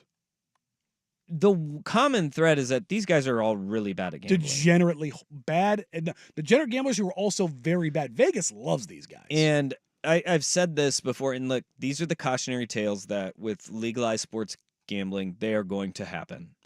This is the second player permanently banned in sports in the last 3 months. For people that are like, this is what legalized sports gambling does, here to tell you, the guys that are gambling and having big losses like this, They were already doing it. they were gambling illegally anyways, and Mizuhara was gambling We with have the an records, illegal yes. bookmaker. But this guy, he was doing it in the legalized fashion, which makes it even more dumb because they are literally tracking every single bet and able to see every bet and every transaction that you have. This has been happening for years. Pete Rose wasn't the only one. No. Okay. Now, now that it's all just coming to light, this is why legalized sports gambling in this instance, they're catching him because of the regulations behind sports gambling now. There will be stories like this that do come out, and they're going to continue to trickle out. But it's not because we have legalized sports gambling and it is now making more people gamble like this. This has been happening. This is the access to the data and it bringing it out in the light. I think what we need to address is that, look, the dopamine rush that you get from gambling, it's addictive. And I said it with Ipe Muzahara. We need and to I'll find say a way it to again right bottle here. that up and shoot it up. But with the amount that these guys are gambling and losing, this is a gambling addiction. I mean, this is not just normal sports betting. No. This is far beyond that. And that is where I think we need to kind of acknowledge that. Like, you sit there and you're like, how dumb can you be? Yeah. It's going to be an epidemic. We say that all the time, right? Yeah. We say that all the time with, drug users and alcohol abusers. Like, how can you not realize it? Well, that's addiction, man. But this is just a colossal, just cannot believe that you're going to do it.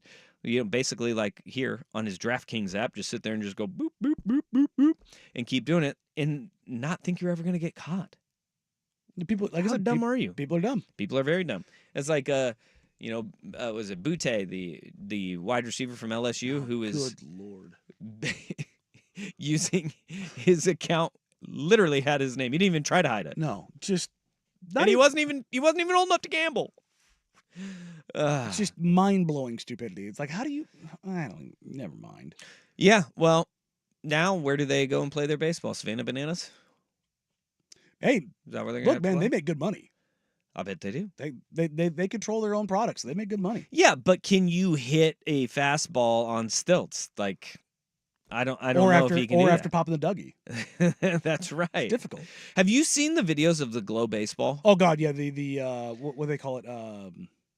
It's not Glow baseball. It's well, it's glow in the dark, cosmic baseball. Cosmic baseball, yeah. Yeah, and like when you go cosmic bowling. Yeah, they're wearing like highlighter uniforms. They have like black the lights. biggest black lights you've ever seen. And I can't imagine hitting a ball in that. I mean, there's got to be like it's certainly an adjustment. Yeah, but that ball glows. It's not like you can't see it. That thing is bright as can be. But with when you're looking at spin, when you're looking at release points and all that stuff, I wonder if it is.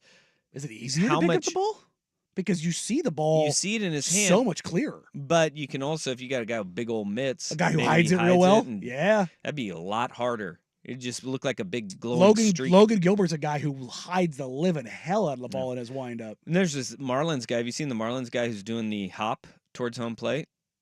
Like he pushes off the rubber and then he basically, with his right foot, about 2 to 3 feet down the hill, he basically skips with his right foot again and plants and throws. It doesn't look like it's legal, but it is. So he leaves the rubber essentially, but it's all he goes in one down motion. the mound like 2 to 3 feet, and so he's basically like 7 feet closer to the batter's box, which is going to juice your spin rate and your. And the ball is speed. behind his back as he's hopping, so it looks incredibly difficult to track.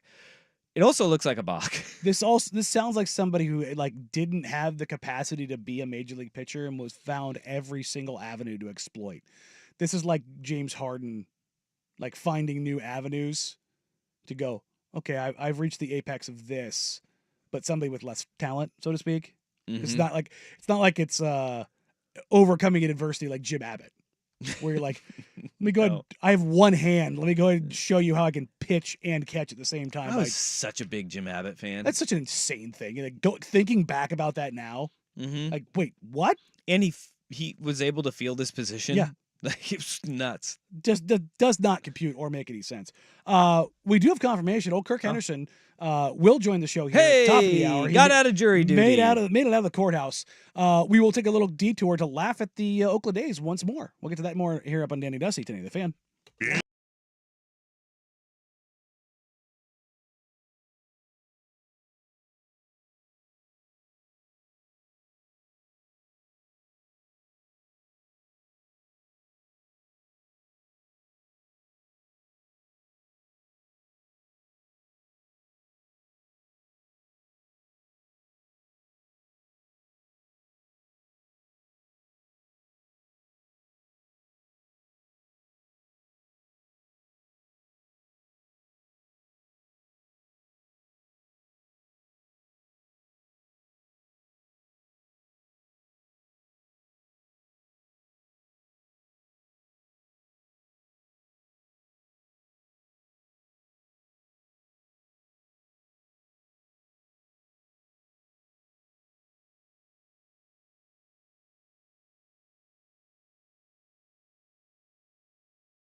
The Oakland A's are at it once again. I'd say I don't want to inform you of this, but I just love laughing at this point because they're a joke. They're a joke of a franchise, and every time they do something like this, they come closer to having their franchise taken away from them. Which is great. It's better for everybody. Just let them keep screwing up colossally. The latest coming from the Nevada Independent. The Oakland A's have asked to play up to 8 home games a season away from the team's planned ballpark, a move that could undercut financial projections when the team sought almost $400 million in public financing. In other words, they were like, hey, also, we want to go somewhere else and play too, where, we're not going to bring in money or generate revenue or utilize this entertainment district. Isn't that cool? But can we still get all the money we wanted? Yeah, stealing $380 million from, or not stealing. Stealing. It would take away $380 million from what they said would be coming to the local economy. Not great, Bob, and actually right on par for exactly who John J. Fisher and the Oakland A's ownership is. Take, don't give. Now, I would be really interested in seeing where they're wanting to play these games because we know this with the NFL. We're seeing it more and more with the NBA, going international games and having those international contests. We saw the Jacksonville Jaguars were one of the first teams to say, yeah, dude, we'll just play every year over in London. We'll be fine with that. We'll be England's team. Is that what the A's are going to be trying to do? Or is that what they're trying to do in this? Are we going to force them on another country? Yeah, because John J. Fisher's like, hey, I'm not a broke boy somewhere else. When I go overseas, I'm actually super duper wealthy. Yeah. Look, I'm somebody. I promise. I'm not sure what the reasoning behind this is for the A's. It is because they want to find ways to make more money, but the robbing Peter to pay Paul is something that they always have done. And they've always, Vegas is just starting to figure out what Oakland, San Jose, what Sacramento will soon find out, is that John J. Fisher and the A's will say, hey, we want to do this one thing. And then they'll pull it back and be like, but we're going to add this. They're like government, for God's sakes. You propose a bill, and then all of a sudden you're like, why didn't this bill that makes total sense ever pass? Well, it's because 85 things were shoved in on the back end that have nothing to do with the actual bill itself, and it ends up getting torpedoed. That is every single stadium deal that the A's have ever proposed. Yes. Is that they say, look at this great deal that we're giving to you. And then all of a sudden somebody reads through and is like, wait. We have to pay for all of it, but we don't also own the land. We get $1 billion, and then you're going to take $380 million a year from that? Yeah. Oh, no. We're not doing this. Hard pass. The ridiculousness of this, if you're wondering as it compares to other teams, one of the quotes from the article, the request to play more than a half dozen home games away from Las Vegas is at least double the amount of negotiated neutral site home games agreed to by any other Major League Baseball franchises. Bingo. So he's not just scumbagging it up on a relative level. He's doing it on a John J. Fisher level, which is scumbagging it up on the maximum level. Yeah. Let's move him to Portland. Make him sell. Bring him to Portland. Let's get this thing done, all right? This is an opportunity where a new ownership would make an immediate difference. It 110%. Think of this in the Jody Allen, Vulcans, they deserve criticism in spots, right? They have upgraded Moda Center. They're continuing to upgrade Moda Center. They're putting money into the Blazers facilities. Real quick, they just spent $4.5 million this morning. It was reported by the Oregonian. They bought the property right next to them at the practice facility to expand the practice facility. Okay. It was reported that it might be loosely associated with the WNBA. It has nothing to do with the WNBA and has everything to do with the Trailblazers. They're pumping money into the franchise. They started the remix. Are they winning games? No, they're not. No, they're but not that on that is also process yet. by design right now, right? They hit a hard reset. But there are still avenues in totally justified criticisms of Jody Allen, the Vulcans, in the way that they operate the Blazers. Spending money isn't one of them. They are nowhere near. Not even in the same stratosphere universe as John J. Fisher in what he is doing to the Oakland Athletics franchise and what he has been doing to that For franchise. 25 years. He has absolutely embarrassed himself as the owner of that team. They tried to start moving this franchise literally 25 years ago. Somebody found an article from one of the Bay papers in 1999. It drives me crazy. And it's like, we're still doing this. We're still playing this game, huh? Major League Baseball needs to step in. Yeah, it's reached the point of like, maybe. It's like, no, they need to set a precedent and rip the franchise away. This is bad Put for it on the business. market wholesale. Yep. Who wants it? Because I guarantee you there will be people lining up to buy that franchise. No doubt even about it. as poorly built as it is. All right, coming up next, we've got Kirk Henderson of Mavs Moneyball on to preview Mavs Celtics ahead of the NBA Out of jury Finals duty! series, which we'll see what he did to get out of that and more. Coming up here on Danny and Dusty, 1080 The Fan.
Hour number 3 here on a Tuesday afternoon, whether you're listening on 1080 AM, watching along on youtube.com/1080 AM The Fan, or twitch.tv/1080 AM The Fan. We appreciate you. We love you. Thank you for riding with us. All of you crazy, crazy, crazy people. Did you know that Michael Douglas and Danny DeVito were roommates at UC Santa Barbara?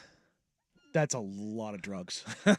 Yeah. My goodness. Yeah. I bet you Danny DeVito would get you good ones. Too. I bet those guys had a blast. Yeah. That's probably why he stayed so short, too. No? What?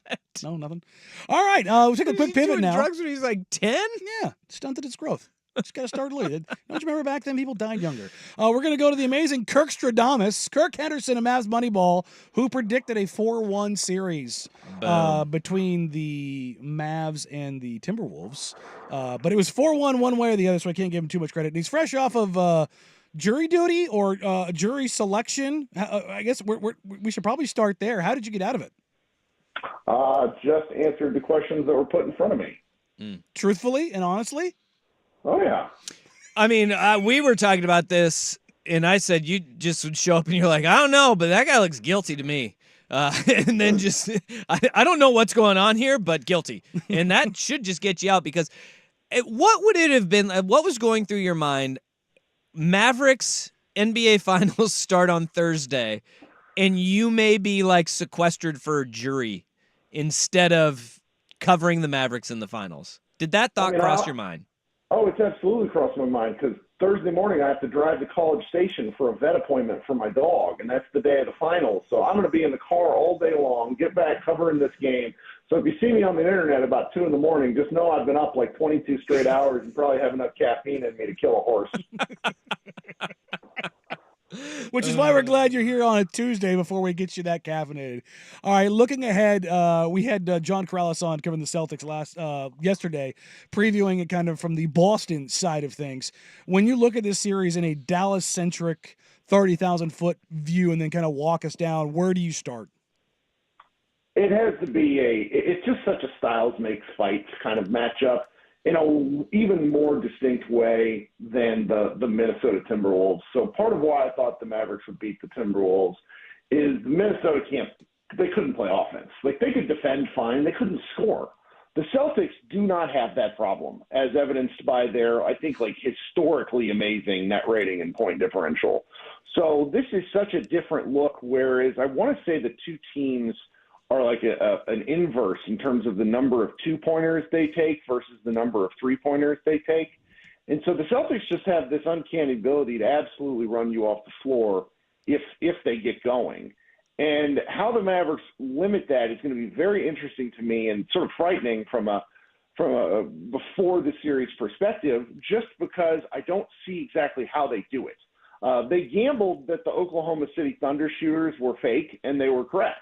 I believe all of the Boston Celtics shooters are real. They have like 9 guys that can shoot in the 40s. It's going to be really fascinating to see what Jason Kidd cooks to come up with to see how to stop this team. You know, one thing that I've been kind of just racking around in my brain is who and how are the Celtics going to defend and throw at Luka Doncic? Because they have options and they have a lot of variety on that defensive end of the floor. How do you see this playing out with who's going to take the Omen's work on taking on Luka on the defensive end of the floor for Boston? So there was a Heath Ledger movie that I watched with a number of girls back in high school called A Knight's Tale. And in that movie, there's a scene where the chief antagonist says, "How would you beat him?" referring to Heath Ledger as a person jousting. And the guy responded back to him with a stick while he slept. And I think that's how you defend Luka Doncic. You don't. There is no defense of Luka Doncic. If he can break apart the Wolves defense, he can break apart the Celtics defense. Now, I think what they do have to do is they should really dare to make him a scorer. Mm-hmm. Despite the prognostications that he wants to be James Harden and always needs to score, Luka wants to pass. So I quite candidly think you let him score. You let him tire himself out on offense. You make him work for it.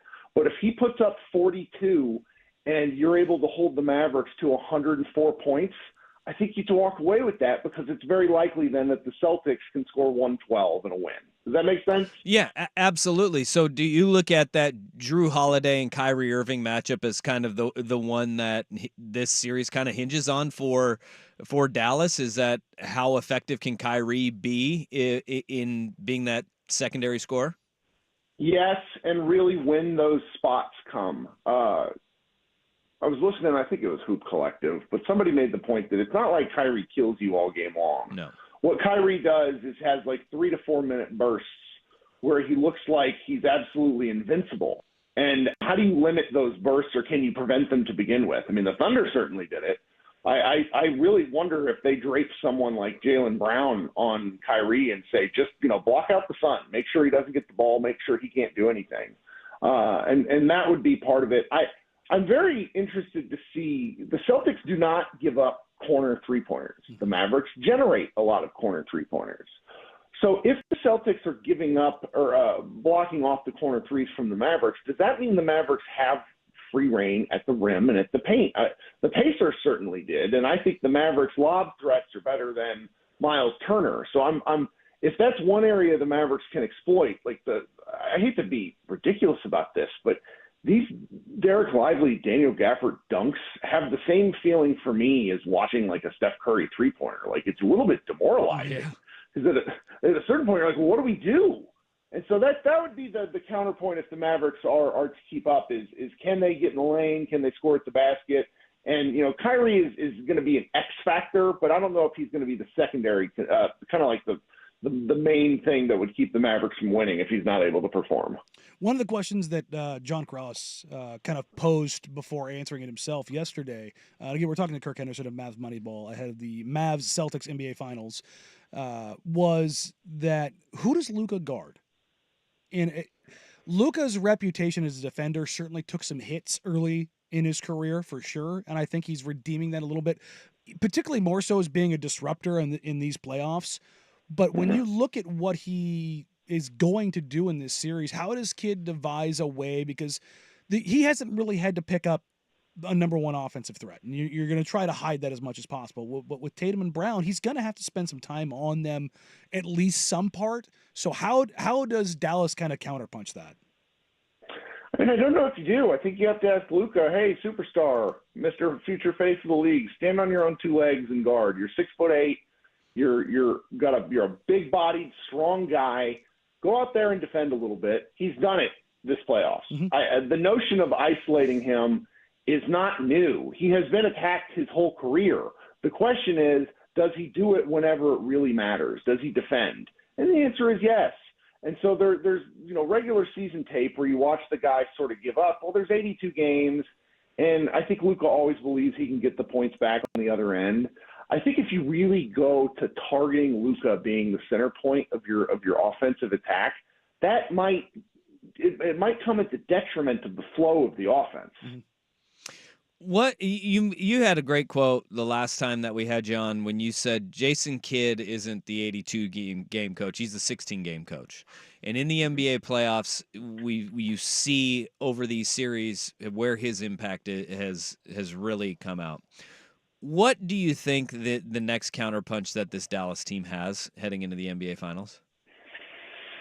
Ooh, I don't know. I think them winning game one was very important, and Kidd almost seemed surprised that they won game one against the Minnesota Timberwolves. I mean, when you're on the road, you're not expected to win, and the Mavericks have played every single playoff game. They've won one game one, and it was in 2020 in the bubble, which doesn't really count, before they beat the Minnesota Timberwolves. Back to that, the last time they had won a game one was during their 2011 title series. So a lot of times these game ones are really, if you can get ahead in the count, I think that gives everybody, a lot of breathing room. And I don't believe this will actually happen, but I hope that the Mavericks would go out and throw whatever kitchen sink twist they have early, because I think you have to get ahead of the count on this Celtics team. Now, the Mavericks, unless I'm mistaken, have won 9 road playoff games so far. I don't think they care about playing in Boston. But still, you would like to go ahead and try to win, 4-7 and not 4-6. So I'm hopeful that they come out with a little bit of a surprise, because as much as I believe in the Celtics team's greatness, I also think they haven't really been challenged in the way that the Mavericks will challenge them. On that note, looking at this Celtics team, watching them play in person and then watching them through the playoffs, the thing that has always stood out to me is that when they're playing their best version of themselves, they are a machine. But when you get them out of their drive and kick and you actually force them to do something outside of that comfort, that cushion, that's when they've looked vulnerable against Indiana. That's when they've looked vulnerable in series. What is the thing that Dallas can do to get them out of that? Is it to speed things up? Is it to grind it down? No, it's to speed it up and to put them on their heels and to play with pace. Luka downhill is not quite LeBron James, because LeBron is obviously an unbelievable athlete.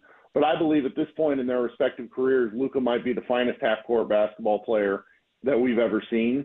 That said, why not use him going downhill early and often?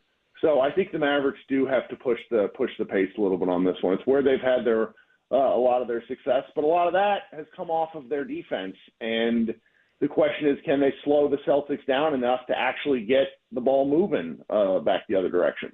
You can go either team on this one, but who's going to win the J.J. Brea Pain in the Ass Award that ends up coming through for his team, that everybody's watching going, oh, my God, I can't hate him. I can't like him. I hate him so much. But if he's on your side, you absolutely love him. Ooh, that's a really good one, because the Mavericks don't really have, in my mind, anybody past Luka that's particularly like face punchable. They have a bunch of they have a bunch of like nice stories. You got Derrick Jones Jr., who's on a minimum contract deal. You got Jaden Hardy, who is a guy playing so ahead of his skis right now. Dante Exum is a real interesting story. I think he might actually get some more useful burn this series. I mean, maybe Tim Hardaway, but I think if Tim Hardaway plays in the series, things have gone way sideways for the Mavericks. All right, Kirk, you nailed the prediction last time. Which way are you going this time? Oh, yeah, we're just going to stick with it. Mavs in 5. Let's do it. Hey! Love to see it. That's Kirk Henderson from Mavs Moneyball. Kirk, thanks for taking some time for us, brother. We appreciate you. We'll check back with you over the next 2 weeks as the series progresses. Yes, sir. All right, appreciate you, buddy. Take care. Again, that's Kirk Henderson of Mavs Moneyball. And again, John Corrales on yesterday of the Boston Sports Journal. Both guys presented the cases very well for why each team could both win and lose. And it was interesting. I was talking to Kirk last night about this, and we were kind of going back and forth over this series, and what's the thing that can be exploitable. And I think we both landed on the foot being put down by Luka. Just doesn't matter who's guarding you. If it's Drew, whether it's White, whether it's Jalen, whether it's Tatum, you can make, as much as they're talking about making Luka work on the other end. Look, I have talked to guys up and down the league in the NBA who have guarded Luka Doncic, and that man wears you out. And that I think the key into this series might be how much can you make him work on the other end of the floor, right? Because that's where he saves himself. Yeah, he picks and chooses, and there's moments where he can look around the floor and go, okay, the Jays are off the floor. Means Drew and White are going to have to carry the offense, which means they have to work a little bit harder. They can't hunt the thing that they really want, which means I can maybe relax a little bit on this rotation here, and maybe instead of really pressing up on a guy, I could get the passing lane, get a steal, be a little bit more of a disruptor. I say this, and I think people just kind of like nonchalant, like, oh yeah, no, he's a basketball supercomputer, and people probably maybe missed what Kirk said about Luka being the most dominant half-court player on the planet right now. He's not wrong. Yeah. Even more than Jokic. What Luka has been doing and has done in his career in the playoffs, offensively, he's a savant. And it's like he's inevitable. He's Thanos. It's his size and his strength and his just constant wear. It's such a difficult thing. That's why I picked Dallas. Yep. Because he's the best player in the series, and historically, the best player in a series wins. Now, every now and then you get a situation where the Mavs pull off the upset, but it's not because they didn't have a great player or they had a great team. It's because Dirk was Unbelievable. unreal. One of the most insane runs we've ever seen in NBA history. So I'm really excited for the series, and thank God it's going to be here. Quick, fast, and in a hurry. We only got 2 more sleeps. 2 more sleeps. And then we get the NBA Finals. My goodness. Let's go. I just... Hey, I got another roommate combo that you did not see coming. Oh? Jason Segel and Kevin Hart were once roommates together. They go to college together? No. In 2001, Judd Apatow had wrote a sitcom that would star both of them. And neither of them were famous yet. Neither of them were famous. He wanted them to live together to get chemistry. Get the rapport. And so in 2001, they were roommates. Obviously, it didn't go well. Neither did the pilot of the TV show because I'd never heard of it. Never heard of it, yeah. So there's another celebrity roommate combo. That's a rabbit hole to go down is TV shows that were written and had like all these high profile people that never even got a pilot. Ooh. Have you ever like seen those like threads on Reddit and stuff like that? I have. You go, wait, what? How did this not make air? It's crazy. It's absolutely insane. Do you want to go college football or do you want to go NFL? I'll give you dealer's choice. Yes. Yes? All right. We'll go debate either one. A little bit of both. That and more commitment, Dan and Dusty to the fan.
Boss all day.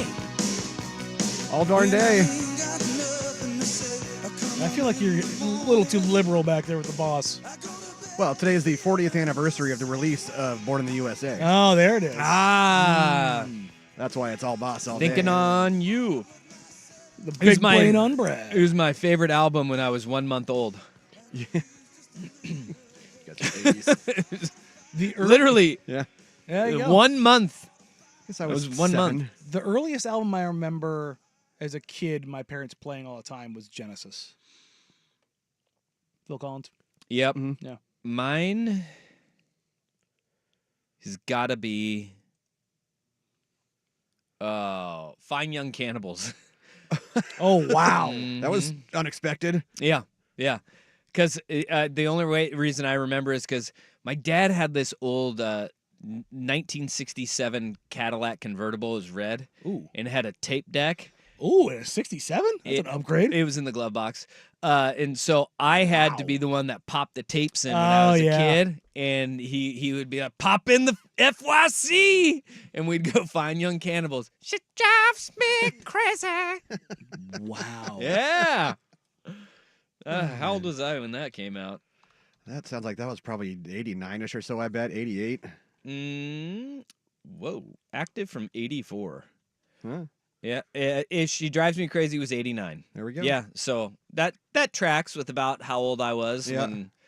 Yeah. I think I remember my parents playing a lot of the on the old turntable next to the garage door. A lot of Fleetwood Mac, maybe some Crystal Gale, little Laura Branigan. Wow. Yeah. I remember Invisible Touch and In Too Deep. Mm-hmm. Yeah. I remember the cassette. Yeah. Very clearly. That and the Traveling Wilburys were the Andy Hara in the Cadillac tapes that I would have to rotate through. Boop. I was the DJ. Wow. It's very important. It mattered. Yeah. Yeah, it did. Yeah, it did. That was awesome. Occasionally the tape would unspool and you had to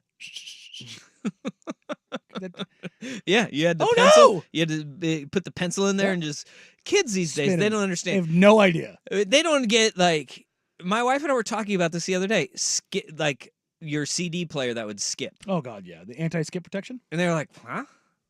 Why would it do that?" Yeah. It's like, well, When they were first invented. yeah. My son popped out like a DVD. He's like, "What's this?" He's like, "That's a movie." Yeah. What? It's like watching that video of the kids trying to figure out how to use a rotary phone. Yeah. Oh God.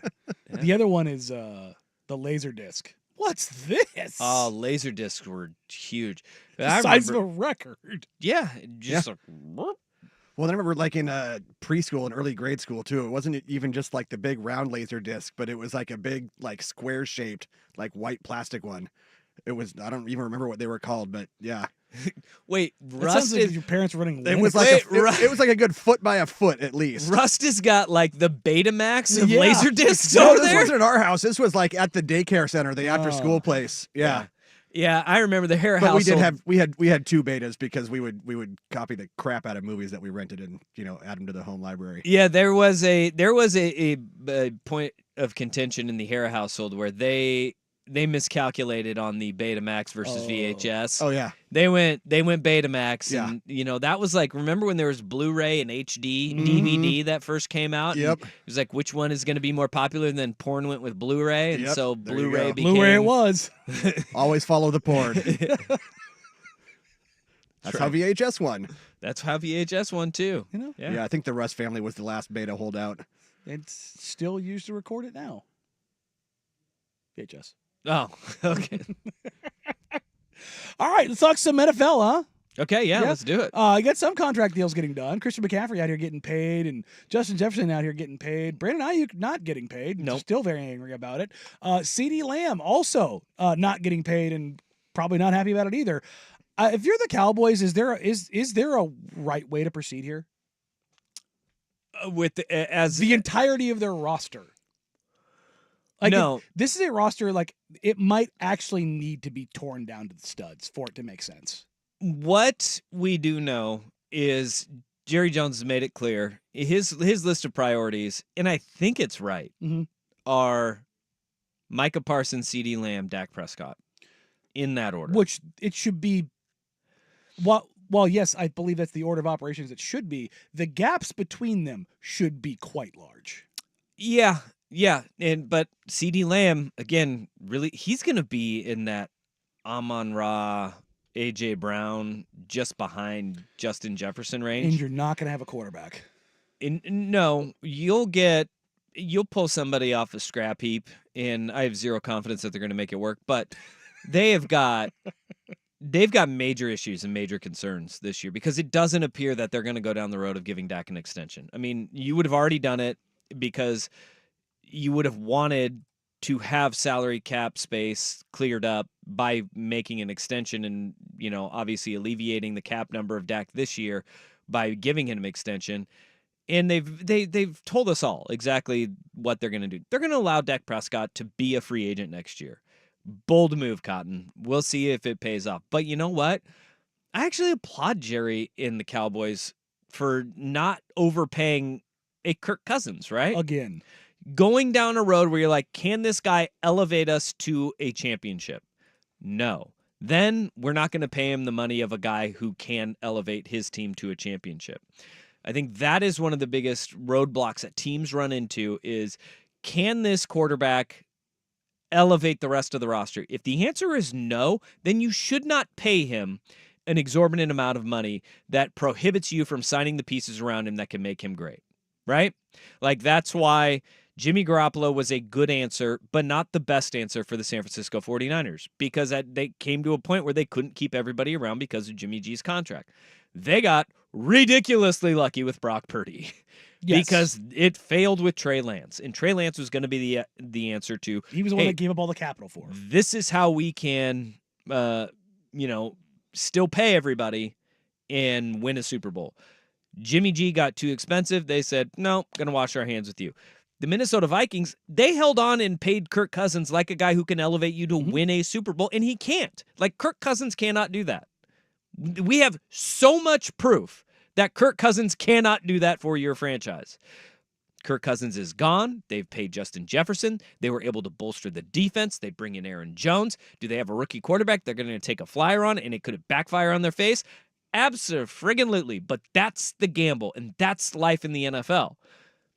There's very few quarterbacks that truly can elevate your roster and elevate everybody else around them to a Super Bowl championship team.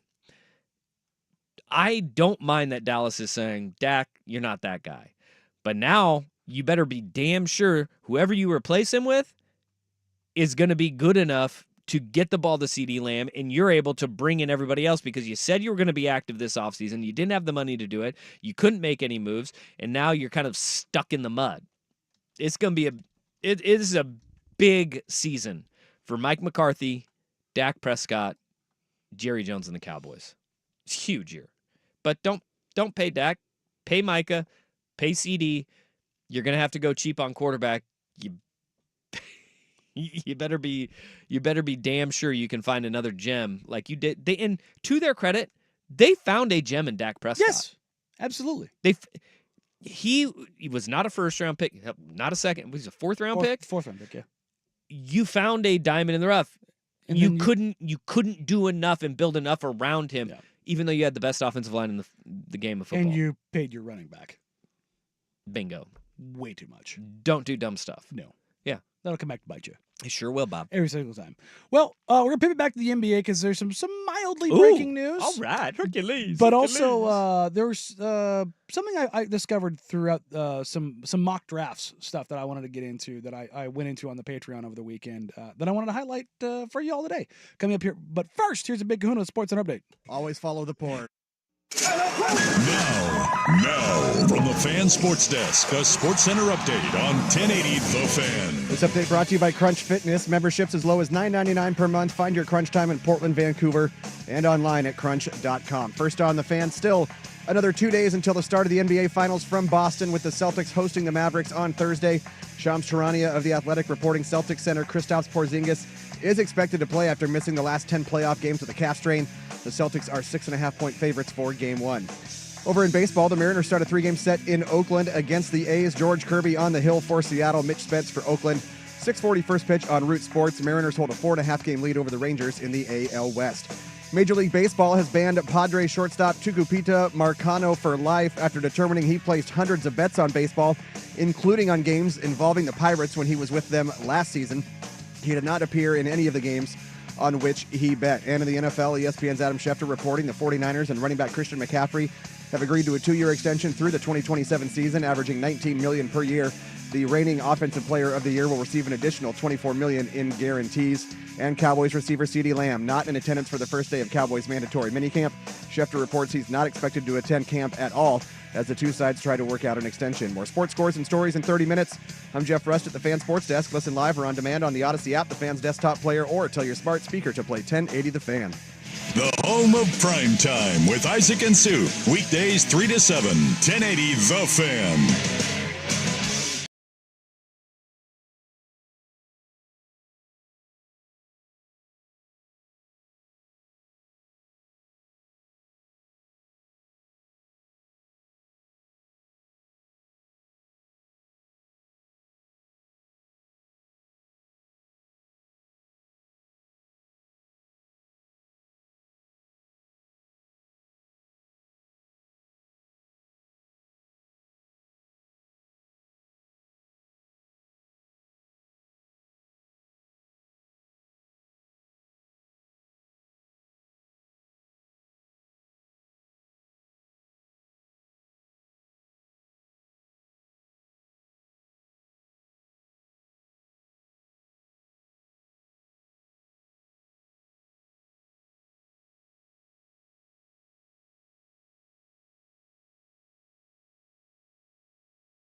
Folks, we got a coach hiring possible in the NBA that nobody saw coming. Shams Charania says the Lakers are zeroing in on J.J. Redick as the front runner for the franchise's new head coach. I took my name out of the hat, and looks like they're going with J.J. Huh? Well, you have a podcast, don't you? you can find it on Odyssey. Look, if you've got a podcast, I think you've got an opportunity to coach in the NBA right now. All right, J.J. Redick, worst kept secret in the league is now, I guess the embargo's been lifted. Yeah, it is what it is. So, really, what everybody's waiting to see. LeBron's got to be so mad. Yeah, he was like, I wanted this announced on the day of Game 1 of the Finals because I wanted it to be about me. How can I make this about me?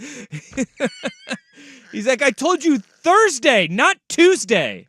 God, I totally forgot about that. Oh, God, he really had the opportunity to do the funniest thing. Because he's done it multiple times. I know. I honestly think that he is probably stewing over this right now. I could have capitalized on all of this. Somebody's like, did somebody not get the memo? It said Tuesday, not Thursday. Or Thursday, not Tuesday. This is something that's been out there for 6 weeks. Yeah. You know, J.J. Redick has the look of a Lakers coach, though. I think he's like got some slick Pat Riley to him.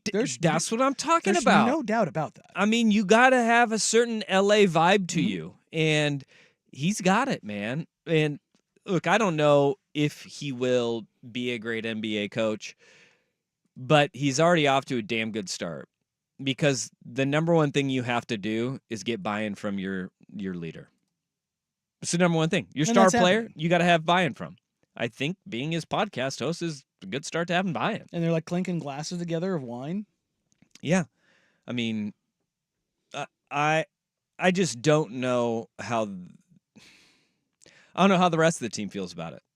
You know, how does Anthony Davis feel about JJ Redick I mean, coming he's a in? clutch guy too, so I'd imagine that's it's an understanding there. I mean, just because he has the same agent doesn't mean he No, has to I mean, like it. But I mean, like, there's probably. I mean, AD's going to be the guy who's going to be there longer. So I know. So I mean, that's why I asked the There's question. probably going to be some buy-in there. It's not a secret that Darvin Ham lost Braun and AD, and that's why he lost his job. 100%. That's what happened. And JJ apparently has that right now, and that's how quickly you can. And that's why, again, kind of tying this back to the Blazers, why I'm not in a hurry to throw Chauncey Billups into a wood chipper coaching wise. It's if you've got the locker room, that's the thing that matters. Yeah. And he doesn't even have a star to win over. Yeah. Yeah. Like it's but I mean, look at Detroit, look at Cleveland, like look at all the places where like there's still rumblings out there that they might fire Monty in Detroit. It's It's a lot of money to make him go away that you just gave him. that's a lot of money. I mean, Money's going, I dare you to. well, I mean, the dare you Cavs to fire me. fired JB Bickerstaff with 3 years on his deal left. Mhm. The Suns fired Vogel with 4 years on his deal left. Like, it happens. I mean, if you're a quote unquote contending team and you lose a star or you lose the star's ear, you're dead. Doesn't matter how good of a coach you are. It does not matter. I wanted to come back to the Blazers point on this because, or not necessarily point, but just NBA news in general. Zach Lowe this morning on his podcast had Jonathan Givney, who of Draft Express, was talking about some news and notes and intel that's kind of come out throughout the process. And part of that is where Donovan Clingan sits in the ESPN mock drafts. They have Donovan Clingan going 7 to Portland, even though they have him number 3 overall on their prospect board. And people are like, well, why, if he's so good, why is he falling? Or why would Portland do this? Because it's best player available. That's why. And if you look at draft slotting and how this is all going, and fit and need above them too, right? Sure, yeah. And that's the thing is like you take a look at number 1 is going to probably be Saar or Riesiche, one of those two. And then after that, Houston, they've got Alperen Şengün, and they're not necessarily sure about how Clingan would fit there and how that makes sense. And then you get to 4, San Antonio. They've got Wemby. They're fine. They don't want another big there. They've got Zach Collins to work as their backup big. You get to 5, and they've got Jalen Duren. They're like, we have a 19-year-old big that we're figuring out, and beef stew. Like, you get 6. Charlotte's like, well, we like Mark Williams. And then there's also some noise that maybe people don't want to go to Charlotte. And then you look at Portland, and is Ayton the long-term answer? Maybe, maybe not. But if he's the best player available then, and you're staying away from 6'1" guards, and you have so many holes, then take the best player. And then you could possibly go with Clingan. So one of the things I did this weekend is I went and gathered all of I have five different mocks that I use and trust. So I don't have Sam Vecini's mock from The Athletic, which is a 100-player mock that he does less frequent. Yeah, no, Sam goes a little crazy. Rafael Barlow at the NBA Big Board only does 30. 100 players don't even get drafted. No, but people still have mocks that big. I know. So I used ESPN's with Givney and Jeremy Wu, Yahoo Sports Kristen Peak, The Ringer with Kevin O'Connor, No Ceilings, which they use a consensus of all their writers, and then Bleacher Report with Jonathan Wasserman, which we'll have Wass on, I think, probably next week after this group of workouts. I was talking to him during Hoop Summit about coming on. So, but I took a look at where basically the top 48 players are mocked. And when you look across all services, Alex Sarr is the only player who has a differential or a range of 1 pick, meaning the difference between his highest and lowest slot is 1. So the highest he is rated is 1, the lowest he is rated is 2. Seems like a good spot to be in. He's going 1 or 2, and very likely 1. So, and that's a little surprising because of Zach Riesiche is like widely known as the number 2 But some people don't have him mocked there. No, and that's the thing is the last 2 days, 2 drafts have come out, 2 mocks have come out, ESPN and now the Ringers today, where Reza Shea is number 1 and Sarr is number 2. What I've been told is the Hawks don't know what they're doing. That's not like they're idiots, but they don't know which way they're going to go yet. So there's some fluidity at 1 and 2. But what I found was, and these are the mocks from as of this weekend. So I'm going to do this again with the next group to see what kind of changes, and I'm tracking this over the weeks to kind of see how things shake out. Because between picks 2 and 8, there is a pick variance of 6 or more, which means people just don't know, and there's no understanding. Manas Buzelis is the only one who has a difference of 5 or less, and that's because he's slotted at 5 by everyone except for one service who has him at 10. So it's either 10 or 5. Basically what that tells you is if Manas Buzelis goes past 5, he's probably going to fall. Yeah. And he's probably going to fall pretty substantially because nobody else has him slotted really anywhere else. What gets interesting is that when you look at Ron Holland, Ron Holland, Dalton Connect, and Cody Williams, their grouping is one of the tighter ones in that group, which lets you know that if they're likely not going to go until this particular set of picks, but basically between picks 8 through 12, they're going to go. So if you're building your draft board and you see, okay, these guys are slotted in here with little variance, it's probably strong indicators that those teams are going to go after those players. And you can start using this as kind of like an open source intel. If you're the Trailblazers, if you're any team in the NBA, you don't trust mock drafts, but you use it as another source of intelligence to go, okay, we have who we're talking to via agents and who we're talking to throughout the league and exchanging information. Because as important as it is to understand who you want and where you want to go with stuff, knowing what other people are doing in front of you and what they're trying to do behind you is just as important. So if you understand windows and availability, and if you're looking to make transactions, you can understand how things are going to unfold. What's interesting is like what happens when Manas Buzelis falls down the draft board or Ron Holland falls down the draft board. Very similar opportunity in 2019 happened.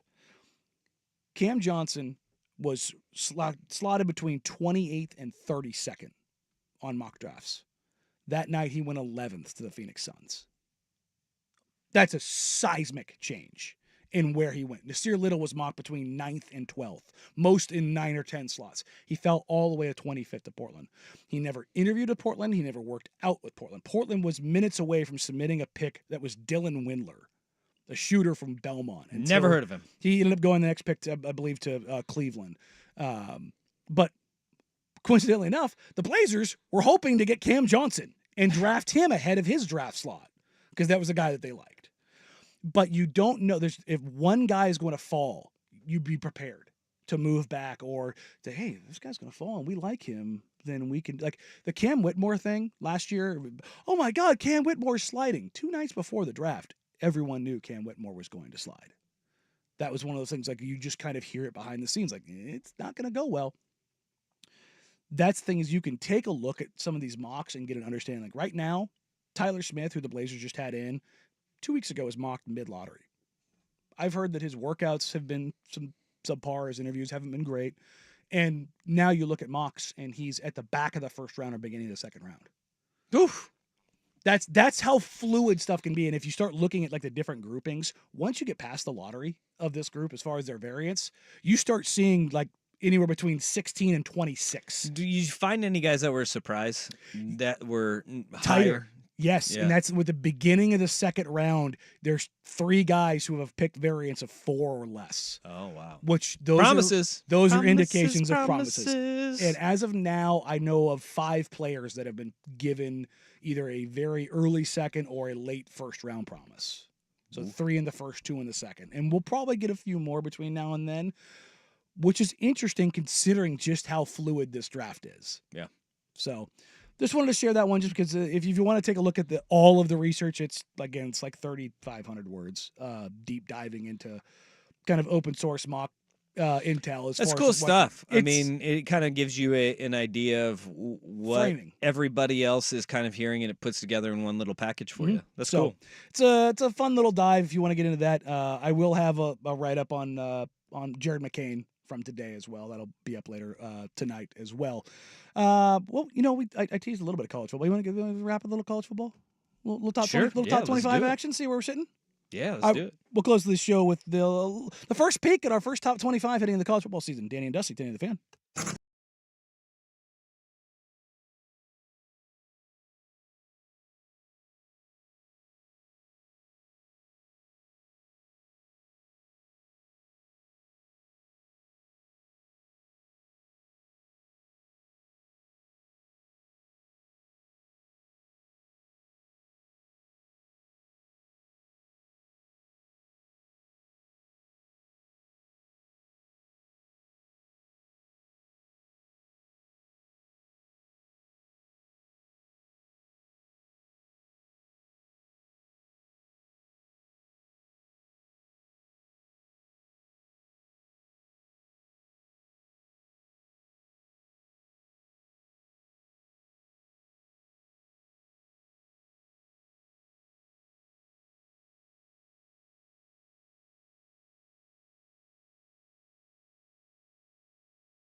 You can't get away from it.